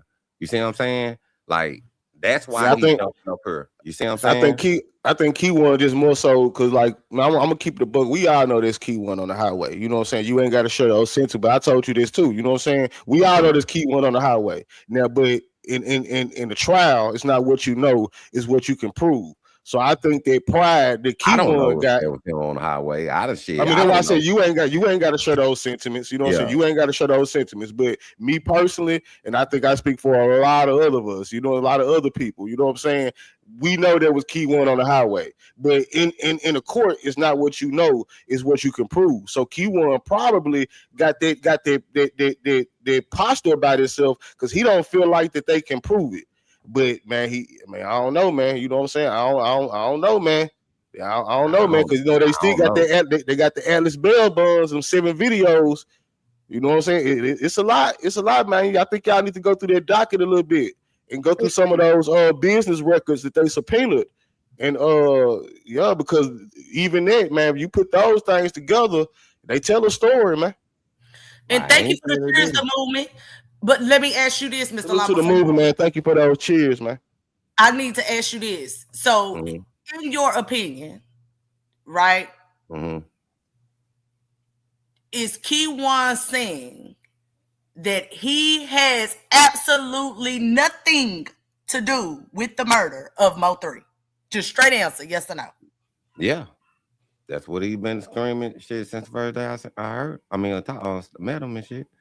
So, you know, I mean, like I think he's supposed to say that though. Hey, shit. You know what I'm saying? Like, who the fuck is Mr. Lawton to tell that nigga he lying or tell a nigga you the one who did it? Who the fuck is me, nigga? I ain't shit. What the fuck? You know what I'm saying? That's definitely understandable. I just wanted to know, you know what I'm saying, in your opinion. Nah, I was just speaking out like I'm just saying, like in general, like who the fuck is me to that nigga say, oh nigga, you the one who did it and da da da. Nigga, I don't know. Yeah. No, I mean, nigga, shit, nigga, I thought nigga done stole my money at the car and shit, nigga, and then it was my motherfucking child. Yeah. You know, sometimes I don't try to get into the blame game or I know it, because that shit right there is a sticky situation. They hard on you in this chat, man. They hard on you in this chat, man. I don't care, man. You know what I'm saying? Like, it really don't matter to me. You know what I'm saying? Like shit, cause I tell you right now, my nigga, if it was the other foot and it was MO3 behind the wall, I'd be doing the same motherfucking thing. If it was Yella behind the wall and he was talking to me, I'd do the same motherfucking thing. Because nigga, all I'm doing is sitting up here is getting a story, you know what I'm saying? And then it all out, however it play out, nigga, that's how it play out. We all shit, you know what I'm saying? But I think, man, you know what I'm saying, you and or Key1, man, you know what I'm saying? I don't know, because I know Key1 behind that wall, you know what I'm saying? So I know his lawyer probably, you know what I'm saying, show him everything and all this, man. But man, just me on the outside looking in, man. I'm looking at some of the guys who seems like they, matter of fact, Key1 said that they on his own mouth. You know what I'm saying? The guys that's cooperating, you know what I'm saying, mixed with the you know what I'm saying, the phone ping, even though we know the phone ping thing, that's not, you know what I'm saying, this is good evidence, but it's not 100% accurate. But if you add that with the guys who cooperating, you know what I'm saying, they said they got a state witness that could testify to Key1 receiving the money, the $40,000 or whatever the case may be. Like I feel like, you know what I'm saying, they got a lot. They may just be playing strategy games, man. I feel like, you know, everything is a strategy. Why we call this legal chess? You know what I'm saying? They probably it might be. You know what I'm saying? It might be. Like I say, I'm only privy to so much, my nigga. Right? Yeah. Like, you know, shit. Like, I mean, like that's why everybody be going on me so hard, shit. And I'm with you too. You know what I'm saying? Like, I understand where you coming from. I understand that, but shit. But what I know, you know what I'm saying? Like a little bit, the little front seat that I do got. You know what I'm saying? And the shit that I do get to see, or the shit that I do get to hear, it's like, it's telling a whole different story.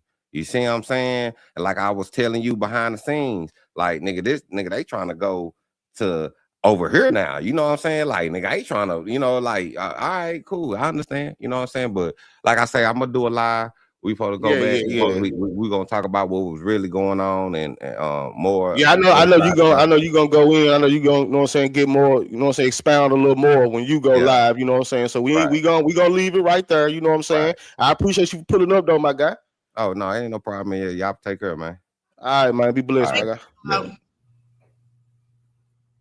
All right, baby. So before we move on, man, cause we still got the actual content to get to, man. We still got the actual content to get through, y'all. You know what I'm saying? Baby, what's your vibe? I just don't understand it. I don't get it. I don't get how Key1 could actually feel like they have absolutely nothing. My point was this. Hey, you know what I'm saying? This is not only a M trial, it's a capital M trial. And when you add that remuneration onto it, that's even more complex. So that tells you right then and there that the state is confident that they have evidence to tie him to it. See, this where I think they tripping it. This is why I think they tripping it. Because the evidence might be weak, you know, as of right now, because they still got to call through the rest of their discovery. And the discovery is constantly adding on. But I don't think they adding in the fact of niggas cooperate. Niggas that can really, really and factually point Key1 out. See, if you just looking at the evidence, then you can poke holes in evidence. But when you got evidence plus niggas cooperating, pointing the finger, I think that's where the slippery slope come in there. You know what I'm saying? And that's the fact that I don't think that the lawyer is even able to tell Key1 who's cooperating right now. Okay. You know what I'm saying? Who may cooperate in the future. You know what I'm saying? But listen to my point, though. This is my point. Say that I was indicted on capital murder for remuneration, right? What I'm saying, baby, is this is not something that they just go for. First of all, capital M's are hard to prove. Yeah. Capital M for remuneration? Yeah, they wouldn't even play that game. Like thorough on that. They don't just charge you with some shit like that. If they felt like it was just an M, they would have charged him with just the M. But they not gonna just charge you with no capital M for remuneration, and they have no evidence. Yeah. Yeah, I feel you on it. I most definitely feel you on it. You know what I'm saying? You know, I like, you know what I'm saying? You know me, man. You know what I'm saying? You know, I watch debates, you know what I'm saying? Like my way of learning things, you know what I'm saying? I have to hear both sides, like, you know what I'm saying, of the story. Like, I know I'm a diehard believer in God, you know what I'm saying? But I still watch like a debate between a Christian and an Egypt. Like, you know what I'm saying? Because that's how I learned. Like the truth gonna always be in the middle. So me personally, I love listening to the quote unquote opposing side. Like, okay, let me know how you know what I'm saying? Yeah, you know? that's understandable, and I get that. I just think that I think that's where it confuses me, and then I be feeling like Keywan is a little slow. Like, I'm not trying to be rude. I'm just being real and telling my feelings. And he might say CB tripping, you know what I'm saying? But my thing is, if you think that they have absolutely nothing on you, sir, and they charge you with capital murder for remuneration, you are crazy. And they not even offering him a deal, because the first thing the prosecutor's gonna do, if they feel like they don't have nothing on you, if they feel like they got a weak case, you best believe they're gonna be offering you deal after deal after deal. The fact that he said this on our platform, they only offered me a deal when I first got there, so I don't even think they want him to flip. They feel like they got him. Ain't no point, you know what I'm saying? I don't know, man. You know what I'm saying? But I expect Keywan to feel the way he feeling. Hold on real quick, man. Salute to my brother WD for coming through that 1099, man. You know what I'm saying? Yes, the DA brought us up, y'all. You know what I'm saying? The DA brought us up in court, mainly because Keywan. Because Keywan was on our panel. I feel like any panel that Keywan hit, you gotta understand too, when Keywan hit these panels, he be on a jail call. You know what I'm saying? He be on the jail call. Salute to my brother WD, man, for that $10, man. We got Wild Gypsy, man. She said, let's go, CB. I work for a public defender's office in a different state. No way the prosecution doing all this with no real evidence, period. Especially this close to a trial date. Let's go, man. That's what I was trying to tell Mr. Lawton. This is basically what I was saying. First of all, this is still an ongoing investigation. So Keywan might feel like, hey, you know what I'm saying? They ain't got nothing to tie me to it right now. But at the end of the day, you know what I'm saying? It's still ongoing. Right. So that don't even make sense. Right. And another thing, if the DA listening, y'all listen, I don't play with the police. I rock with no, man. Salute to Adams, man. I didn't even let me finish. My bad. If you need off this motherfucker, you can. Now, what'd you say? Say that clear. I hear you. What'd you say? Anything you need off this motherfucker, you can have. Nah, for real. Take the whole legal chest with you. Yeah, take the whole legal chest. Goddamn it. Salute to Kiki, man, for those cheers, man. Them seems good over there on Twitch, man. Thank you. Thank you, man. Thanks to everybody supporting the platform, man. You know what I'm saying? But yeah, man, they said the DA brought us up in Keywan pre-trial hearing, man. You know what I'm saying? The fact that he was on our, not just the legal chest, but the fact that Keywan was on our panel. You know what I'm saying? Now, I don't know how that conversation went. You know what I'm saying? I don't know the details of it, the back and forth of it, but you know what I'm saying, y'all? I mean, shit. Hey, man, whatever y'all need, man. I rock with the prosecutor, man, Adams, man. That man is working, man.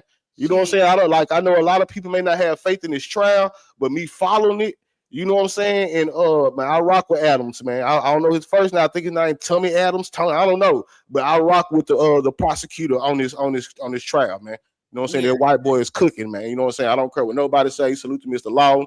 That's my guy. I fuck with him as a person. You know what I'm saying? Outside of the whole whatever, I rock with Mr. Lawton, man. You know what I'm saying? I do. I like Mr. Lawton, and I understand his job and the scope of it. So yeah, man. And I think that's what people fall short in this sector, man. They don't understand, you know what I'm saying? And I ain't gonna lie to you, Mr. Lawton kind of, you know what I'm saying? Mr. Lawton he's invested in this, you know what I'm saying? He's invested in this. I'm gonna say, to say the least, he's invested in this. So sometimes his opinions can be kind of a little scared or whatever, because he's only the only time he gonna hear the other side of it, not saying MO3 the other side, but the state side of it, is probably when he talked to us. You know what I'm saying? So, you know, he only know what they tell him. You know what I'm saying? He don't know everything. And you know what I'm saying? Keywan being Keywan probably ain't tell him everything, man. You know what I'm saying? All right. Well, enough of Keywan. Let's get in. Yeah, let's move on, man. Let's move on, baby. Let's cook. All right, let's get to it. So, y'all, we left off here yesterday. Legal Chess, Phase 3, War Mode. Our timeline is 2019 to 2020. Let me turn this bin off for y'all so y'all can see. All right. Okay. And while you do that, I'm gonna play this clip for him, man. You know what I'm saying? So get ready, y'all. We are now entering legal chess mode. Legal chess. This is part 2 Part 2, man. If you haven't seen part 1, man, go make sure you check out the live from yesterday, man. But this is part 2 of Mo3 versus Yella Beezy, man. You know what I'm saying? And now we get into the war mode. This when things start to heat up, man, from 2019 to 2020. You know what I'm saying? From threats to a framework for murder. You know what I'm saying? So let's get into it. Let's watch this clip real quick. And we finna cook, man. Grab y'all pad, grab y'all pen, because we about to go the fuck in, man. And don't go nowhere, man, because at the end, y'all gonna be very, very surprised. I'm telling y'all, at the end of this, y'all gonna be very surprised at what we're gonna show y'all. But let's go, man. Dallas homicide detective is calling out South Dallas to speak about the murder of an unarmed man gunned down outside a convenience store. The detective released video of the March 13th attack on James Browning Jr. to Fox 4's Sean Rabb, hoping to generate some leads on the killer. Let's go, man. Long little bubble, man. Long little be jizzle, man. All right, let's cook, y'all. Phase 3, March 2019, Bubba's killing. How the court uses it without assigning blame. What is the key legal principle? The court is not using Bubba's death to prove who committed a crime. It is using it to prove state of mind, motive, escalation, and foreseeability. That's important because we all know, like, you know what I'm saying? Like when you put it into the timeline, everything makes sense. You know what I'm saying? You got Mo3 and Mo3 and Yella Beezy being friends, falling out, you know what I'm saying, competition, woo. Roy Lee pop up siding with Mo3's camp, trolling and telling Yella Beezy about him not being from Oak Cliff. Roy Lee get jumped. 2018, Roy Lee get shot. Roy Lee died from complications of being shot. Hours after that, Yella Beezy get hit up on the tollway. Mo3 dropped word around town, 219. Then less than a month after Mo3 dropped 219, what I just showed y'all happened. Bubba ended up getting murdered in front of a store in South Dallas. So how can they bring this in, y'all, without assigning blame? Because we can't really, it's still an open case. You know what I'm saying? It's down there a cold case. You know what I'm saying? We can't pin Yella Beezy to this, but the timeline makes sense. So how can the state use this without assigning blame? All right, let's go. How the prosecution uses it. What is their purpose? To show emotional and strategic escalation. The prosecution will not argue Yella Beezy is responsible for Bubba's death. They will argue Bubba's death intensified an already violent conflict and directly affected the mindset, actions, and fear level of the people involved. Let's go. What the jury is allowed to consider. Bubba was very close to Mo3. I don't know Roy Lee. I don't know why it says that. No, because it makes sense because he was close to Roy Lee. It's the timeline. Okay. Because you know, word around town, you know what I'm saying? Word around town that shit, Bubba was doing a lot of slide, allegedly doing a lot of slide with 3. So, you know, okay, so that makes sense. Maybe there was some get back for some get back. Proximity type. Okay, yeah. Makes sense. What the jury is allowed to consider. Bubba was very close to Roy Lee. Roy Lee had already been killed. The conflict between camps was ongoing. Violence was now touching people closest to Mo3. The environment became volatile and dangerous. This establishes heightened fear, heightened motive, heightened foreseeability of lethal outcomes. What is this translation for the jurors? When the violence reaches your inner circle, the conflict changes forever. Now, real quick, before you take that down, you know what I'm saying? It say violence now start touching people closest to Mo3. You know what I'm saying? Because this happened March 13th, 2019. A few months before this, Roy Lee passed. So in the span of months, Mo3 then lost 2 close friends. And they hit Mo3 hard. You know what I'm saying? They hit Mo3 hard. And his mindset and his emotions is going to be used as evidence to tell a story as well. So let's listen to Mo3 for a second. Done. Yeah. Got something. It's ready to go. Exactly. You know so, like, yeah. Who you got on your chain, man? Say their name so they can live a little longer. Man, they gonna live forever, man. That's Roy Lee, man. That's my boy Roy Lee. Yeah. Enjoy life, smile every day. Yeah, Hey, you know Roy Lee, man, that's a comedian, man. Come on. Man. That's my nephew. That's BG. That's B Jugger, man. That's Bubba, man. Yes, sir. That's BG for we throwing foes for him. Man. Exactly. What is that like for you though now, Mo, man, when you experiencing this success and you taking it to another level, man, and the folks that you would love to share it with ain't here to, well, you got them on you now, but I mean, what is it like not being able to pick up that phone? Man, that's crazy. That hurt, bro. Like, especially this last death right here. Like, when I got this chain, yeah, he went with me to go pick it up. I got my chain, bro. Yeah. You know what I'm saying? I got my chain. You know what I'm saying? Like, about 9-10 months ago. Yeah. I go get my chain. He went with me.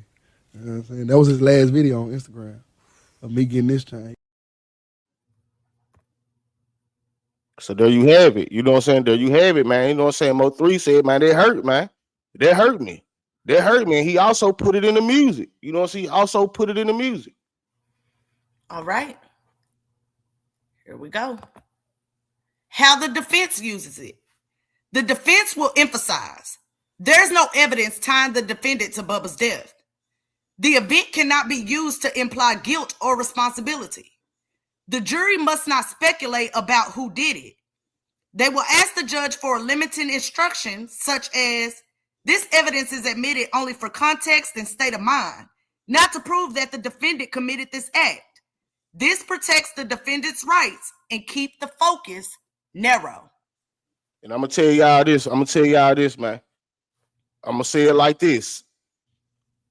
Y'all don't know what's inside that discovery, man. You know what I'm saying? I see Lulu in the building saying speculate. Y'all don't know what's inside that discovery, man. That's all I'm gonna say. Cause I can't say too much. But y'all don't know what or who names inside the discovery, man. I don't know either. All right.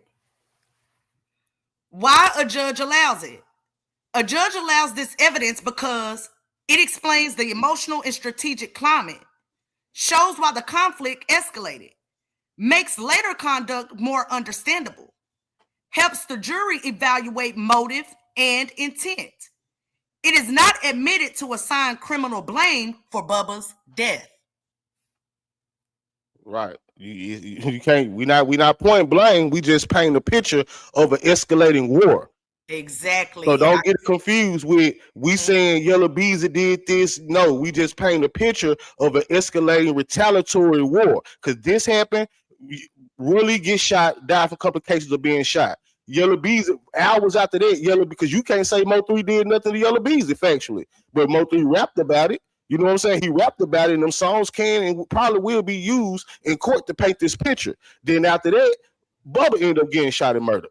Mm-hmm. Now there are songs that Yella Beezy made about hitting up a nigga, putting holes in a nigga muscle t-shirt. I just couldn't find the name of them songs because I don't listen to Yella Beezy. But for those in Dallas that know, they know Yella Beezy most definitely rapped about what happened to Bubba. All right, let's go forward. Let me answer this question. Tanya asks, could this be a RICO? It's my belief that it's too late for it to be a RICO, unless it be a PMG RICO, which I don't see, because the GRC situation is already handled. They already took pleas for their federal cases and all of that. You know what I'm saying? You can't do double jeopardy. Conspiracy either. I just don't. It's too late for that. They already in the state. It's already with the states. Did the feds assist? Yes, they did. But it's kind of too late to say, hey, let's get a RICO. You know what I'm saying? We'll get into that towards the end of the show when we get into, showing y'all what we got to show y'all, because that's very important. So make sure y'all stay, all right? And shout out to the replay gang that will replay this. All right, so let's get to this. Why Bubba's relationship to Roy Lee matters, all right? Because Bubba was very close to Roy Lee, the jury learns Mo3 had now lost 2 people from his inner circle. Both deaths occurred within the same violent conflict environment. The emotional and psychological impact would have been extreme. That strengthens the prosecution's explanation of why tensions hardened, why fear increased, and why the conflict became more dangerous. Let's go. Let's talk about the climate, y'all. You know what I'm saying? Because you got it. They already done said Yella Beezy is the one that paid Key One to unalive Mo3. This what they blaming him for. This right here is just a motive, because before you get to the money, you got to talk about the motive. Mm-hmm. Exactly. And the motive is directly tied into the ongoing war and the climate of that war. This was a war, y'all. Exactly. What the judge will instruct the jury. The judge will likely say, and this is in substance, not exactly what the judge will say. You may consider this evidence only for the limited purpose of understanding the background, relationship, and state of mind of the parties. You may not consider it as evidence that the defendant committed any other crime. Exactly. So everything. So, oh my bad, babe. Go ahead, cook. No, I was just saying the court is not blaming anyone for Bubba's death. It's explaining how the war became real. Exactly. You basically took the words out of my mouth. Okay. All right. So let's get into legal chess. Phase 3, the July 2019 Frisco incident. All right. When the conflict enters official records. Why this moment matters legally. This is where the rivalry leaves the internet in the music scene and enters formal, documented interaction with authorities and venues. That shift is huge in a homicide case. All right, so we just touched on Bubba being unalive, right? So of course, a lot of stuff back and forth happened between them, but the next major documented escalation in this ongoing war and feud between MO3 and Yella Beezy happened in 2019, the Frisco incident. Let's pay attention, y'all. And I want to give a special shout out to Unruly Citizens, man, for having me on the show, man, July 27th, Saturday. Shout out to all my fans. I appreciate it. It's been a long time coming.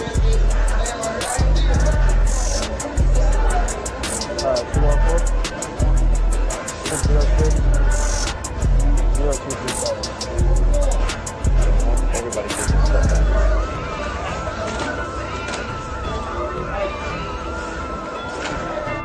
Can't get booked nowhere, so y'all trying to play these stupid kumbaya game, making fake flyers, trying to get people to think that we cool and shit on this end. Ain't now nigga on the same mother as me at all. You know what I'm saying? If you niggas really booked on a motherfucker, show your contracts. Everybody gotta have contracts when you getting paid for a show, or you niggas doing free shows. If you was right up the building, everybody know when you an artist, you walk through the back of the business, you walk through the front of it if you own the show. Man, come on, man, you niggas play, nigga. Ain't nobody want even around the motherfucker venue when you niggas try to pull up. Out of all the mother shows we've been doing in Dallas, we do shows all across Dallas, Fort Worth, all this. Why would you go to the one that's in Frisco when you know they gonna have a whole bunch of police, for you niggas can be safe? Going in the show if he in the building. I ain't gonna do the show if he's still here. I told y'all it was a problem. My son feared for his safety. Y'all need to get him out of here. Okay, we're gonna hit him with trespassing. Okay, we're gonna hit him with trespassing. Sir, you have a warrant, sir. You're not supposed to be here. What? Well, I got a warrant. Oh, now I'm trespassing. Which one is it? Which one is it? I just can't do my show. Sir, you're not on the show since when? Since when I ain't on the show? Since when I ain't on the show? My name on the flyer. Oh, they took all the flyers down off their page. So now people saying he was never on the show. Oh yeah, you know I'm coming right. Y'all tune in, man. Yeah, I'm back, man. Y'all know. So, this is what happened. I had a show in Kansas City. On my way to Kansas City, I was on the phone. Who I was on the phone with? I was on the phone with Unruly Citizens. That's who, the concert at the Force Center. Cool, put 3 on the show. What y'all doing right now? Shit, we on the road right now. I got a show tonight in Kansas City right now, matter of fact, as we talking, as we speaking. Okay, boom. You got a couple members of Unruly, it's like a group of them. At first, you had 3 of them saying, okay, cool, it's good for the show. And then you got this one saying, like saying these rappers, man, whatchamacallit, man, I don't know if that's a good idea, man, whatchamacallit is calling us saying they don't want to be on the show with them and whoop-de-whoop and all this, and we don't want to, we done already paid them and stuff. And, we're just now adding you on. They just added me on. They did. I'm already doing shows. Y'all added me on. Whatchamacallit doesn't, he's calling us, him and his management. They're calling us like, why y'all putting 3 on the show? What's up? So I'm like, damn. What's up? I'm like, this for everybody who said I went on the show. I want y'all to apologize to me. Damn. I say, bro, what's the problem? Man, do you got beef with such and such? I don't got no beef with no rapper. I don't know nothing about that. Bad it. Sir, what you talking about? Man, he said that y'all got a problem. He said that. Let me talk to him. Put him on the phone. Nah, we can't do that. Man, just put us on the phone, man. This business. So boom. So why is that little back and forth so important? Because Mo3 clearly said that Yella Beezy, on his count, told authorities, police, and the promoters that they had beef, and he didn't want them to be in the same venue. Whoop-de-woo, whoop-de-woo. That's documented. You know what I'm saying? So if Yella Beezy was to tell, like, take the stand or whatever the case may be, and be like, man, I ain't never had no problem with old boy. That'll be a lie, because the Frisco incident was public and it was documented. And Mo3 was definitely on their show. He for sure was. All right. So what the incident consists of in court terms, both artists are booked for the same event in Frisco. Mo3 is removed from the venue and later arrested. Mo3 goes on Instagram Live alleging Yella Beezy informed promoters and or authorities that they had serious beef. He was excluded from the event and then arrested because of it. Both men later speak publicly about the incident in interviews, social media lives, and posts. Whether the allegations are true is not the only issue. What matters is how the conflict was perceived and handled at that time. Let's go. Y'all, let's get the likes up, man. Can we please get the likes up, y'all? Let's get the likes up, man. You know what I'm saying? There's over 500 people in the building. Salute to everybody. Let's get the likes up, y'all. You know what I'm saying? Do not forget, while you're enjoying the content, to hit the like button, please, and thank you. All right. How the prosecution uses it. What is their purpose? To show foreseeability, hostility, and real-world consequences of the conflict. The prosecution would argue the Frisco incident proves, 1, the conflict was widely known and taken seriously. Promoters and police treated the situation as dangerous. This shows the dispute was not trivial or theatrical. 2. Theoretical, I'm sorry. No. Oh, my bad. It is theatrical. My bad. Let me do this. Sorry. All right. Number 2, the rivalry affected real-world logistics. They could not safely appear at the same venue. Security and law enforcement were involved. Sound like smoke to me. Number and again, 3. this all in the timeline, y'all. This is after Bubble Pass. All right. Number 3, the hostility was ongoing and escalating. Even in public, controlled settings, the conflict caused intervention. Number 4, the parties themselves believed violence was possible. Otherwise, no one would be contacting authorities or removing artists from shows. What is the jury translation? By mid-2019, everyone knew this conflict was serious and dangerous. Let's go. No matter how bad how much they tried to downplay it in the interviews. I don't know him. Where he from? Dallas? Remember Yella Beezy said that? Then Mo3 go his interview say, nah, man, I ain't got no smoke with no rappers. Woo. They kind of did this incident right here, kind of put everything, you know what I'm saying, everything into perspective. And most definitely rest in peace to all the lives lost, man, and throughout this feud, man. Salute to Snoopy in the building. All right. Now we get into how Mo3's lives and interviews come in, the prosecution side. They introduced Mo3's statements to show his perception of threat, his understanding of how serious the beef had become, the emotional and psychological pressure he was under. These are admitted for state of mind in context, not to prove his claims are true. I would have loved to see you sweat, sir. I like what MO3 said it when he told Yella Beezy that. I would have loved to see you sweat, sir. How Yella Beezy's lives and interviews come in from the prosecution side. They use his statements to show acknowledgement of conflict, public posture toward the dispute, his narrative about the situation in his relationship with MO3. These become admissions of relationship and hostility, even if he denies wrongdoing. Right, because y'all heard Yella Beezy say in that clip I showed y'all, then the Frisco breakdown, Yella Beezy said, man, y'all want to come where the police was at so y'all know y'all could be safe. That's what Yella Beezy said. Appreciate this, Star Magic. Now, y'all know we got to show y'all both sides. How will the defense use it? Defense framing. The defense will argue, 1, this proves caution, not violence. If anyone warned authorities, it shows concern for safety, not intent to harm. Number 2, Mo3's statements are one-sided. They are opinions, not evidence. The jury must not treat them as fact. Number 3, social media exaggeration. Both sides perform for the public. Statements are emotional, not criminal. Number 4, no crime occurred at Frisco.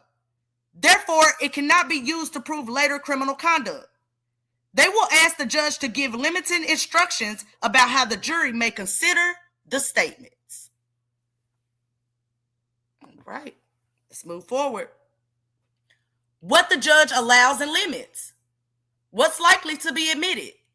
That the incident occurred, that both men discussed it publicly, their own words from interviews and lives, relevant excerpts, evidence showing the conflict affected venue security and police involvement, likely limited, inflammatory language, speculation about motives, and any attempt to treat Mo3's claims as established fact. Right. This is just to paint a picture of the ongoing feud, the escalation.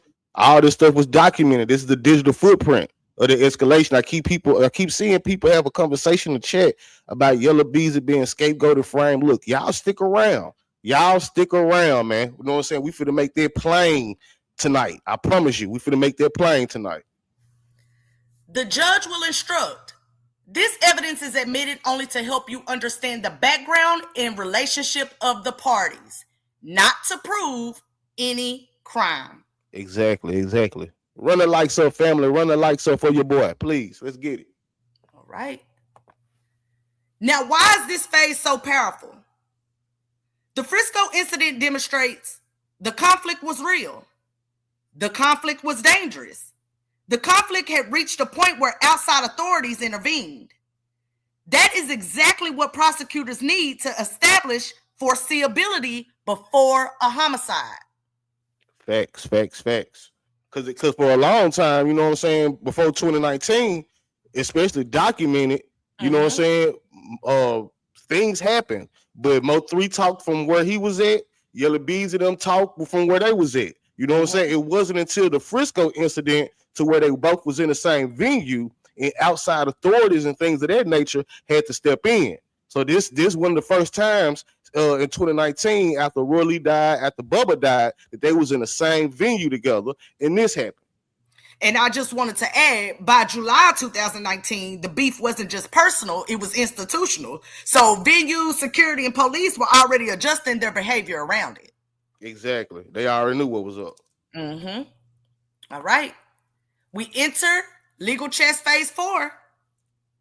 January 2020, the V-Live jumping of rainwater when the war expands beyond the principles. All right, y'all. We in 2020 now. We are now in the year of 2020. You know what I'm saying? We already know January 2020, this happened.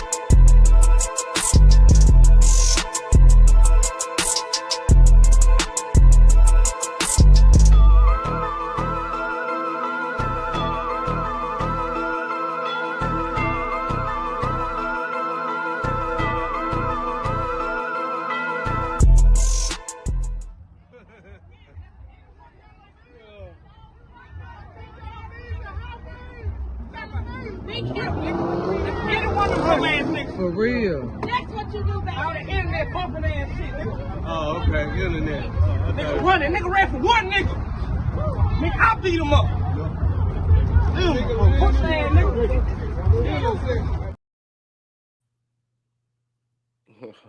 Hold on. Most definitely, man. If I can run that back, if y'all run that back, and y'all see that nigga that look like he tackled Rainwater, it was bodega. I blew this out. Rainwater hip got broke. That big ass nigga landed on Rainwater. It was over with after that. All right. Why is this incident critical? This is the moment the conflict expands from MO3 versus Yella Beezy into camp versus camp. Legally, that matters because conspiracies are built on networks, not just individuals. Right. And for a further breakdown on this, y'all, I highly advise y'all to go back and watch our Legal Chess episode that we did on Rainwater and Yella Beezy, because we go into further detail, because y'all got to remember, a civil lawsuit came behind this, and some more things documented legally came behind Rainwater being jumped. And all of that can and probably and more than likely will come into court.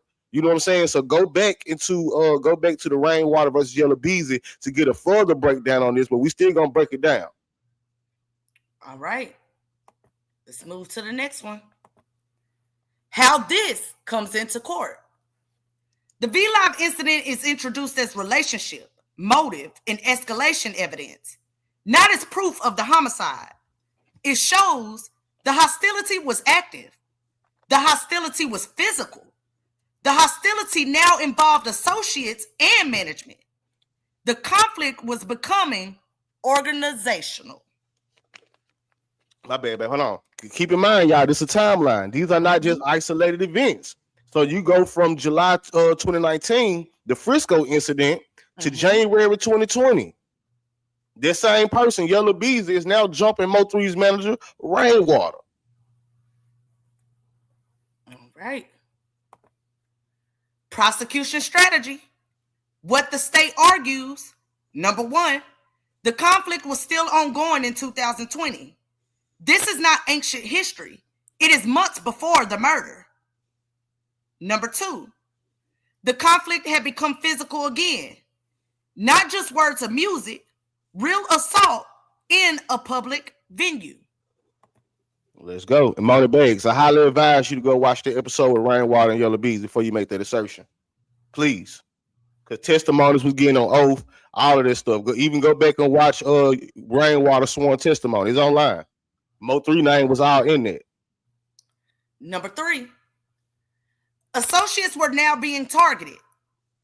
Rainwater is MO3's manager. Attacking him is effectively attacking MO3's operation. Number four, public acknowledgement of the conflict. Both sides went on Instagram. Both addressed the incident.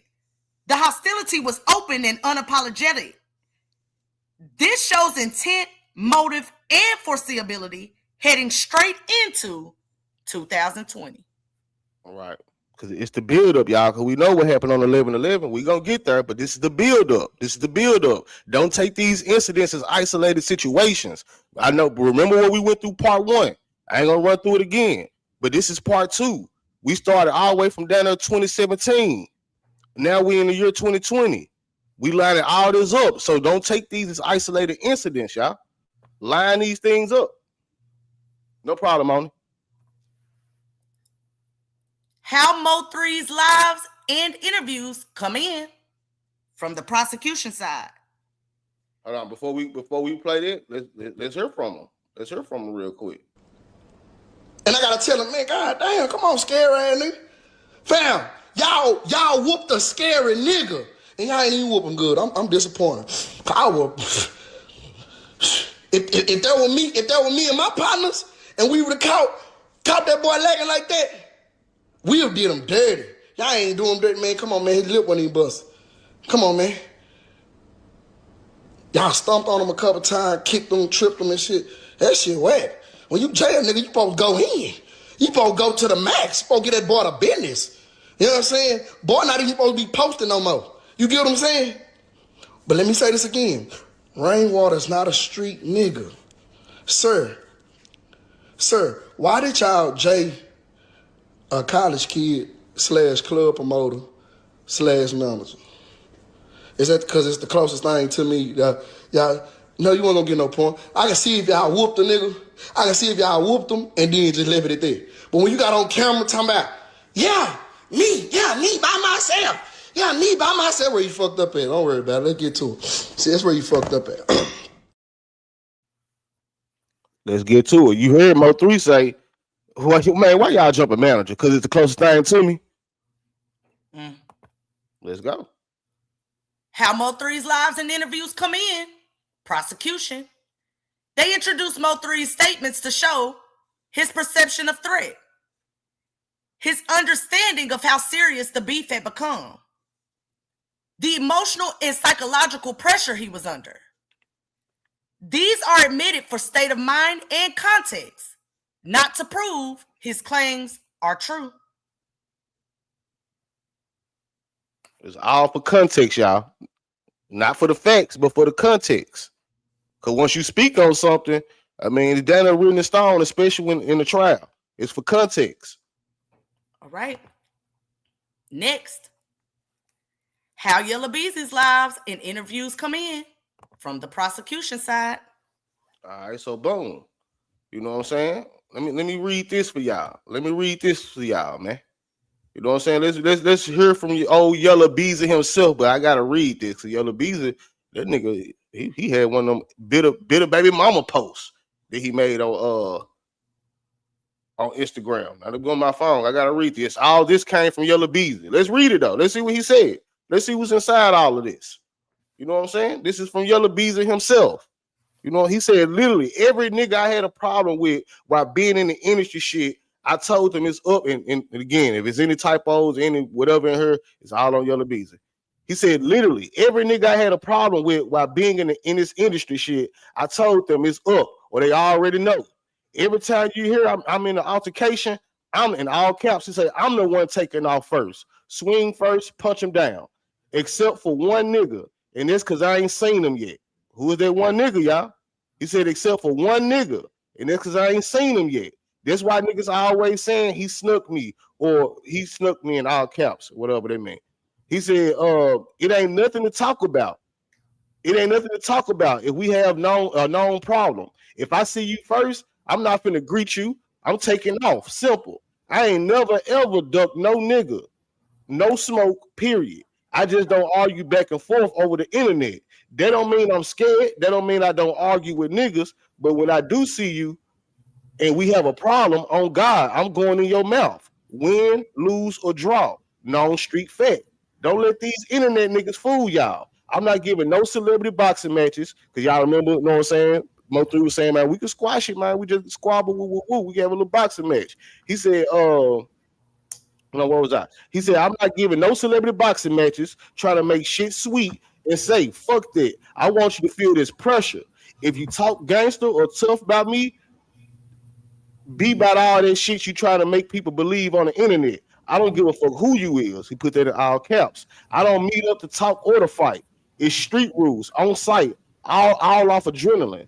If you grown enough to speak on shit or have he said option, but he said I gotta read it right. If you grown enough to speak on shit or have an opinion, you grown enough to get your ass beat. Don't say no. They jumped me shit. I hit them 1 to 3 times myself. And they dropped on my son.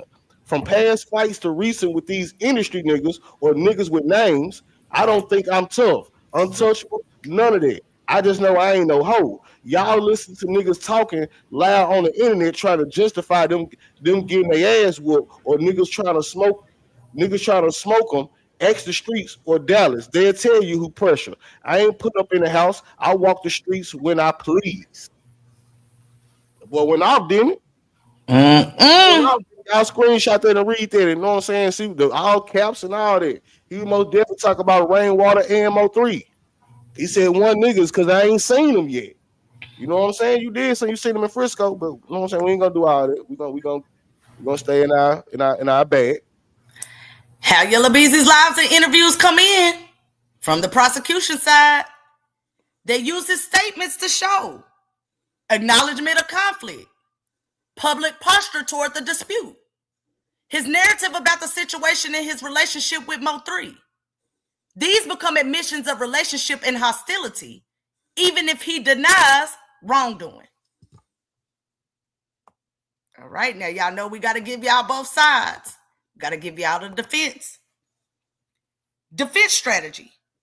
The defense will argue, 1, no proof of who started the fight.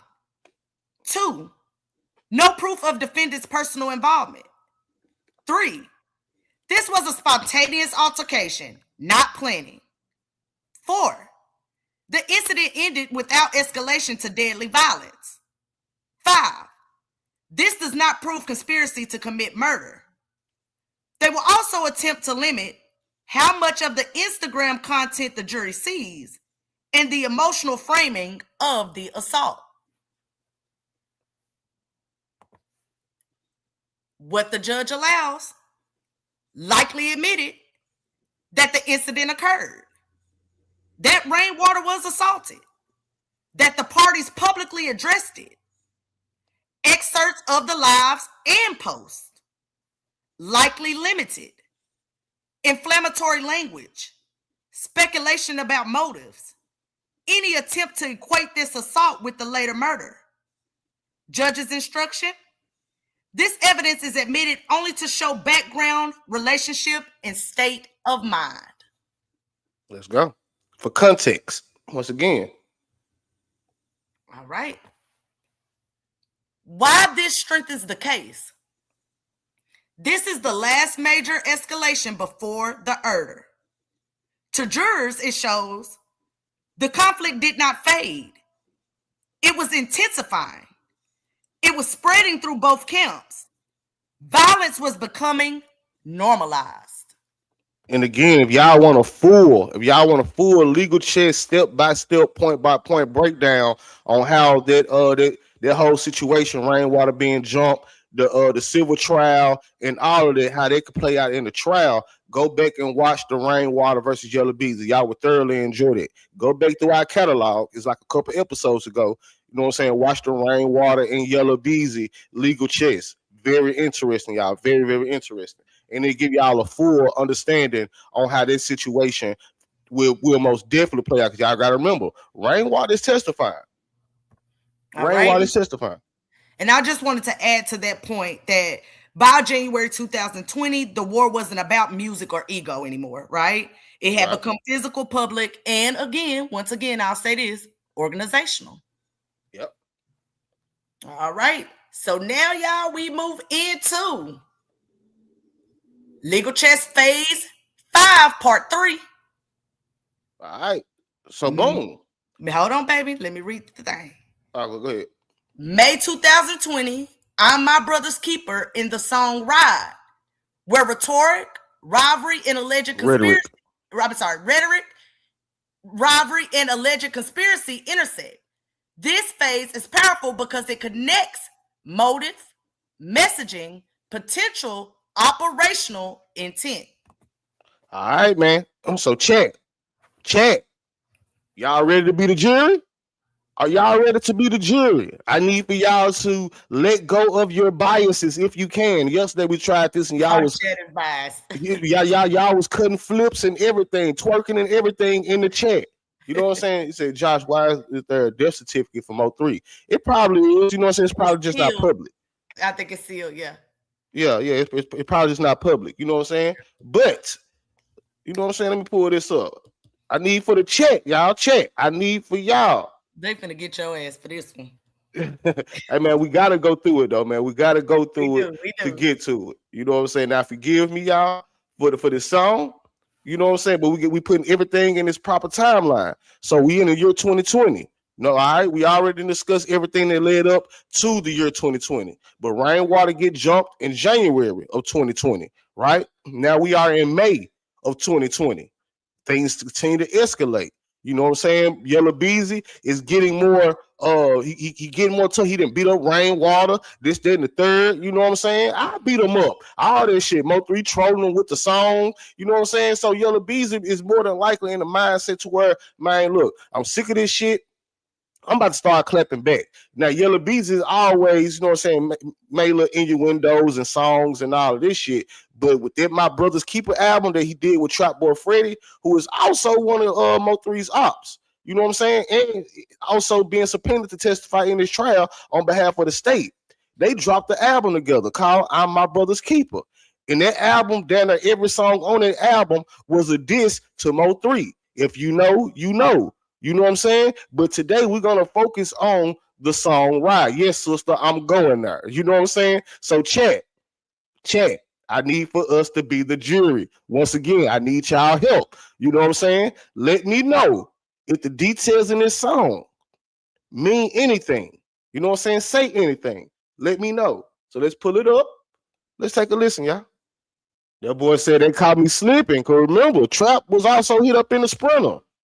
Trap Boy Freddy was also hit up in the Sprinter. Trap said, you got a bag? You want a bag? You know what I'm saying? Bring that nigga to me. That's what Trap said. They hard on it. Nah, man, we got to go through it, man. We got to go through it. The score, we up 2. We up 2. What 2 y'all think they take? What this Yella Beezy right here? What 2 y'all think Yella Beezy talking about? He said we up 2. What 2? Huh? 2? What's that? Mike said, cut that shit off, Your Honor. We got to go through it, man. We got to go through it. Listen, though. He said we up 2. Yella Beezy said we up 2. Let's go. Rolly and Bubba. That man said we up 2, Your Honor. This is how I talk to the judge. I'll be stopping the song. Your Honor, he said we up 2. We already talked about it, but let's go, though, man. This Yella Beezy talking. He talking this shit. Niggas, pocket watching, we ain't tripping about no loot, nigga. Tripping about your boot, niggas hitting at your roof. I ain't worried about that chit chat, nigga. Big capping on hard. Our bitch slapping me, kidnapping, hit him up with that rod. If you wanna get after, we can get after. I ain't scared to play with that arm. These niggas really didn't want to kill me, just want to fuck with my car. Niggas. The niggas really didn't want to kill me, just want to fuck up my car. Talk about getting hit up on the tollway. So there's a lot of chat, there's a lot of talking this. I heard they kill folks, caught another one slipping. 10-4, man down. Better get low, nigga, get ghost. Smash on the gas. What? Come pick the bag up. All right, we're gonna stop it right there. Smash on the gas, come pick the bag up. It's a lot of money on my head talk, a lot of retaliatory talk in this song. Let me get these niggas up off my screen, man. You know what I'm saying? My bad, y'all. I hope I would never have to do that to y'all again. But look, y'all, we had to. We had to, y'all. It's part of the process. Because these niggas are incriminating themselves. Now, we can say the same thing about Mo3, but shit, they unfortunately, you know what I'm saying, Mo3 not here. They are the ones in trial. This is their digital footprint. You know, well, Yella Beezy digital footprint. We gonna talk about Trap too, but this is Yella Beezy digital footprint. You know what I'm saying? Yeah, he made Eye on the Truth after this song. You know what I'm saying? We watched the documentary. You know what I'm saying? But yeah. So there's some incriminating shit to be rapping about, man. You know what I'm saying? We up 2. We up 2. You know what I'm saying? So before anybody say, man, Yella Beezy didn't do that, didn't do this, he sure did rap about it the same way Mo3 rapped about it, and that is enough. So the question is, man, how can this song play out in trial? Takes us here. Why this moment is legally critical? By May 2020, Mo3 versus Yella Beezy equals ongoing violent rivalry. Mo3 versus Trap Boy Freddy equals separate, dangerous rivalry. Both conflicts are now overlapping in the same ecosystem. The album is released months before the homicide. Public discussion includes bags, retaliation, shootings, and revenge language. From a jury's perspective, this phase looks like the last escalation before the killing. Hey, DA, if y'all watching, use this song, man. Now, we ain't doing that work for him now. My bad. Go ahead, baby. Just for 3, fuck that. How the album and Ride come into court. Prosecution's purpose for introducing it. Not to say the song caused the murder, but to show state of mind, motive, escalation of hostility, normalization of lethal retaliation, foreseeability of violence, the social environment in which the alleged conspiracy formed. Courts regularly allow this when it explains why later events were predictable. Right. Again, all for context. Not saying that they believe in what they said, but shit, you rapped about it. Mm-hmm. So you had some knowledge of it, you rapped about it.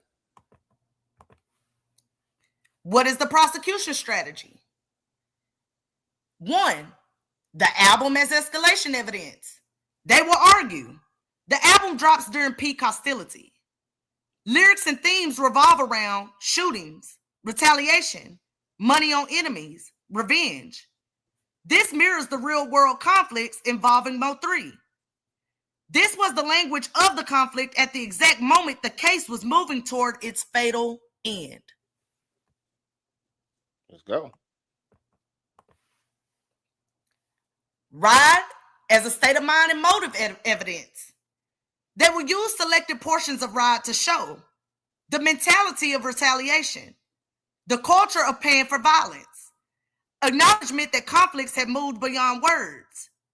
They must connect the lyrics to the real disputes, the timeline, the parties involved.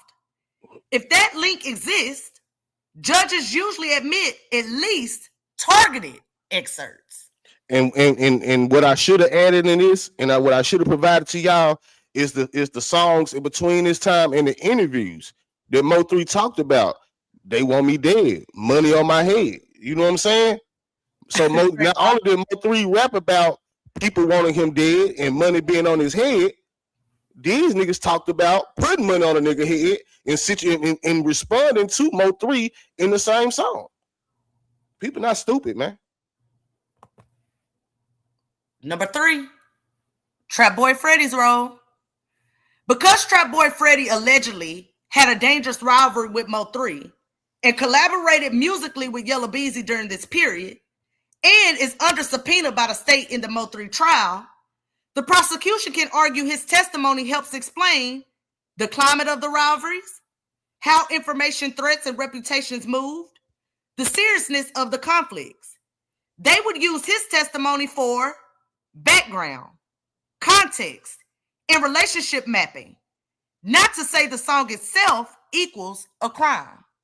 Let's go, man. Salute to NASCAR, man, for that $5 super chat, man. He said, "What's up, man?" Salute to the 901 and panel and chat. Much love. Stay solid. Same here, man. And shout out to the movement, man. You know what I'm saying? Oh. Shout out to the movement over there on Montello Media, man. Salute to you, NASCAR. We appreciate you, gang. Y'all know we got to give y'all both sides. Defense strategy. The defense will aggressively push back against the album and lyrics. They will argue artistic performance, genre conventions, exaggeration, metaphor and persona, unfair prejudice versus probative value. They will seek to limit how much of Ride the jury hears, exclude the most graphic and inflammatory lines, require cautionary instructions. Yeah, but it still ain't gonna help you though. It still ain't gonna help you because once they heard it with the timeline, then what happens after this? Yeah, they're gonna like, oh yeah, them niggas stupid. What the judge is likely to do: admit the fact of the album's release and timing, selected excerpts of Ride, testimony about the rivalries and the environment of hostility, limited testimony from Trap Boy Freddy for context and background. What the judge will limit: excessive or graphic lyrical content, attempts to argue lyrics equal proof of the murder, improper use of parole status. Because again, as of right now, you know what I'm saying, Trap Boy Freddy is on federal parole. Now this case getting pushed back and pushed back and pushed back. So who knows if Trap Boy actually be on federal parole or even be, because we gonna get it, like again, stay where you at. You know what I'm saying? Because we don't even know if Trap Boy Freddy gonna be a witness in this whole thing. You know what I'm saying? Good, I don't know. Because y'all heard how Trap Boy Freddy was talking. Jury psychology. This phase helps jurors understand the emotional and social temperature in mid-2020. How deeply entrenched the conflicts had become. While later violence did not emerge from nowhere. By the time they reached November 2020, the Erder feels like the culmination of a long, volatile trajectory. Let's go. Now we get into, I wanted to add on that too, on that particular phase, that by May 2020, the board was no longer just hostile, it was combustible. Shit. I just want to say, you know, it was reaching its peak. Yeah, for sure. All right, so we get into legal chess. We still are in phase 5, part 3. May 2020, I'm My Brother's Keeper and Ride, how it gets into evidence and how it plays in court. This phase is one of the strongest narrative and evidentiary pivots prosecutors can use to show escalation, mindset, retaliatory warrior culture, acceptance of real violence in the conflict, a street logic, quote unquote, quote, that normalizes lethal outcomes.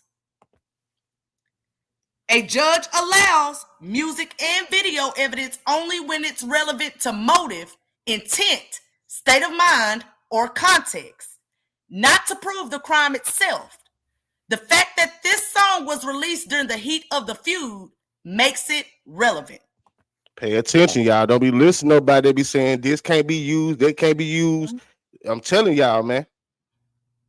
We see it in a lot of trials. Now, it may not be this song, you know what I'm saying? Because that whole album was full of that type of language. But yeah. Let's go. How the prosecution would use Ride. Number 1, state of mind and escalation evidence. Prosecutors will argue the video shows imagery or lyrical themes consistent with retaliation, violence, revenge, and ride or die loyalty. Reinforces the narrative that violence was not accidental, but internalized as part of the conflict. Demonstrates how the conflict had evolved from rivalry to real-world hostility. Because the video is tied to the specific album released just months before the murder, the timing strengthens the argument that this was more than generic music. It reflected the real-world emotional climate at the time. Which is all facts. Let's go. Number 2, context for multiple rivalries. This video album occurred while Mo3 and Yella Beezy were still at odds. Mo3's rivalry with Trap Boy Freddy, also dangerous, was ongoing. Trap Boy Freddy is subpoenaed to testify, so the collaboration itself becomes context. This can help show how the rivalries intersected in the same ecosystem of conflicts. Y'all know we got to give y'all both sides. How the defense will fight it. Number 1, artistic expression defense. The defense will argue it's artistic performance, not an admission of intent to commit a crime. Violent themes in rap are cultural and hyperbolic, not literal plans. Just because 2 artists appear on a song together does not prove collusion regarding the homicide. A judge might allow parts that explain conflict, but will limit inflammatory language or imagery that has little probative value. In many cases, the judge will instruct jurors. This evidence is admitted only to help you understand background context and does not by itself prove any defendant committed a crime. Let's go. Bag dropping lyrics going to end Yella. If that jury is unbiased, I agree with that, Harpo. I most definitely agree with that. Why does this phase matter, y'all? It ties 2 rival camps together. Yella Beezy and Trap Boy Freddy collaborating in 2020 shows the social climate where hostilities were entrenched, not fading. Number 2, it signals a cultural norm of retaliation. Lyrical and visual themes in the song and video can be used to show how performers engaged with their beef, not just in words, but in cultural messaging. Number 3, it situates the conflict months before the murder. That timing allows the prosecutor to argue This wasn't an isolated argument. This was the war environment in which the fatal act occurred. Hold on. Boy, my Esco said, my clients want to come outside. Your Honor, my client just want to come outside. Right, funny. Shit. Why a judge would allow it? A judge will allow the video as evidence if the prosecution can show, number one, it's authenticated as the song and video by the artist involved. Number two, it's relevant to motive, intent, or context. Number three, it's not being offered to prove the murder directly. Number four, it will help the jury understand why the parties were in conflict. Because the album is part of the public record tied to the timeline, a judge will likely admit at least portions of the video and its lyric for context. All right, y'all. We are moving into the last phase. And I just wanted to add to the phase that we just did, which was phase 5, right? We finished all three parts. In evidence law, a song isn't proof of a crime, okay? But when it reflects real-world hostility among the parties, it becomes a window into their mindsets. Exactly. Especially when you deal with somebody like Yella Beezy, who really didn't talk as much. You know what I'm saying? The music probably says more than probably any interview that he probably ever had. Besides when he said, I'm going to get my lick back. Exactly. So we're still in phase 5. I'm sorry. No, we're in phase 5. Okay, we're in phase 5. Phase 5, execution, y'all. November 11th, 2020, from escalation to an actual act, all right? The key legal reality to this: motive explains why, evidence proves who, how, and whether it was planned. Right. So, all right. So we're in 2020. You know what I'm saying? You know, at the beginning of this, we started off, we picked up where we left off from in part 1, right? You had Bubba dying in 2019, the Frisco incident. You know what I'm saying? A lot of stuff happened after that. Then, you know what I'm saying, 2020, you know what I'm saying, Rainwater get jumped in January.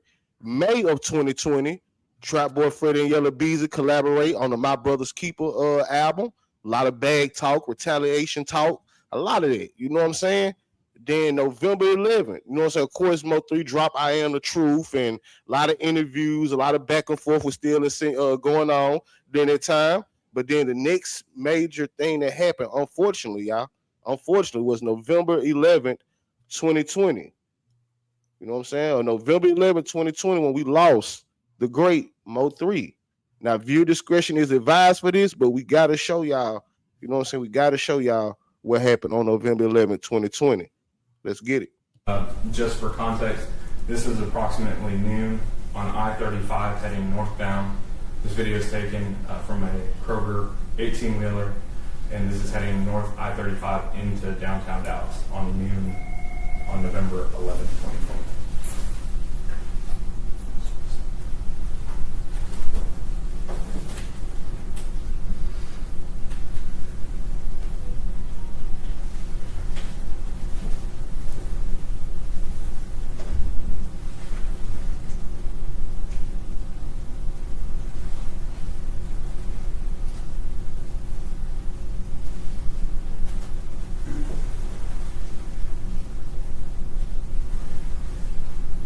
Now, Your Honor, if I could draw the court's attention, if you look on I've stopped this video at 19 seconds. You see a gold sedan in the far left lane and a black sedan in the second lane to the left. The gold sedan will be the vehicle carrying the victim, and the black sedan is the vehicle driven by Q1 White, who is then the shooter, based off of the evidence we have.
Your Honor, I'm going to stop this at 1 minute and 37 seconds. The victim does not return into the frame.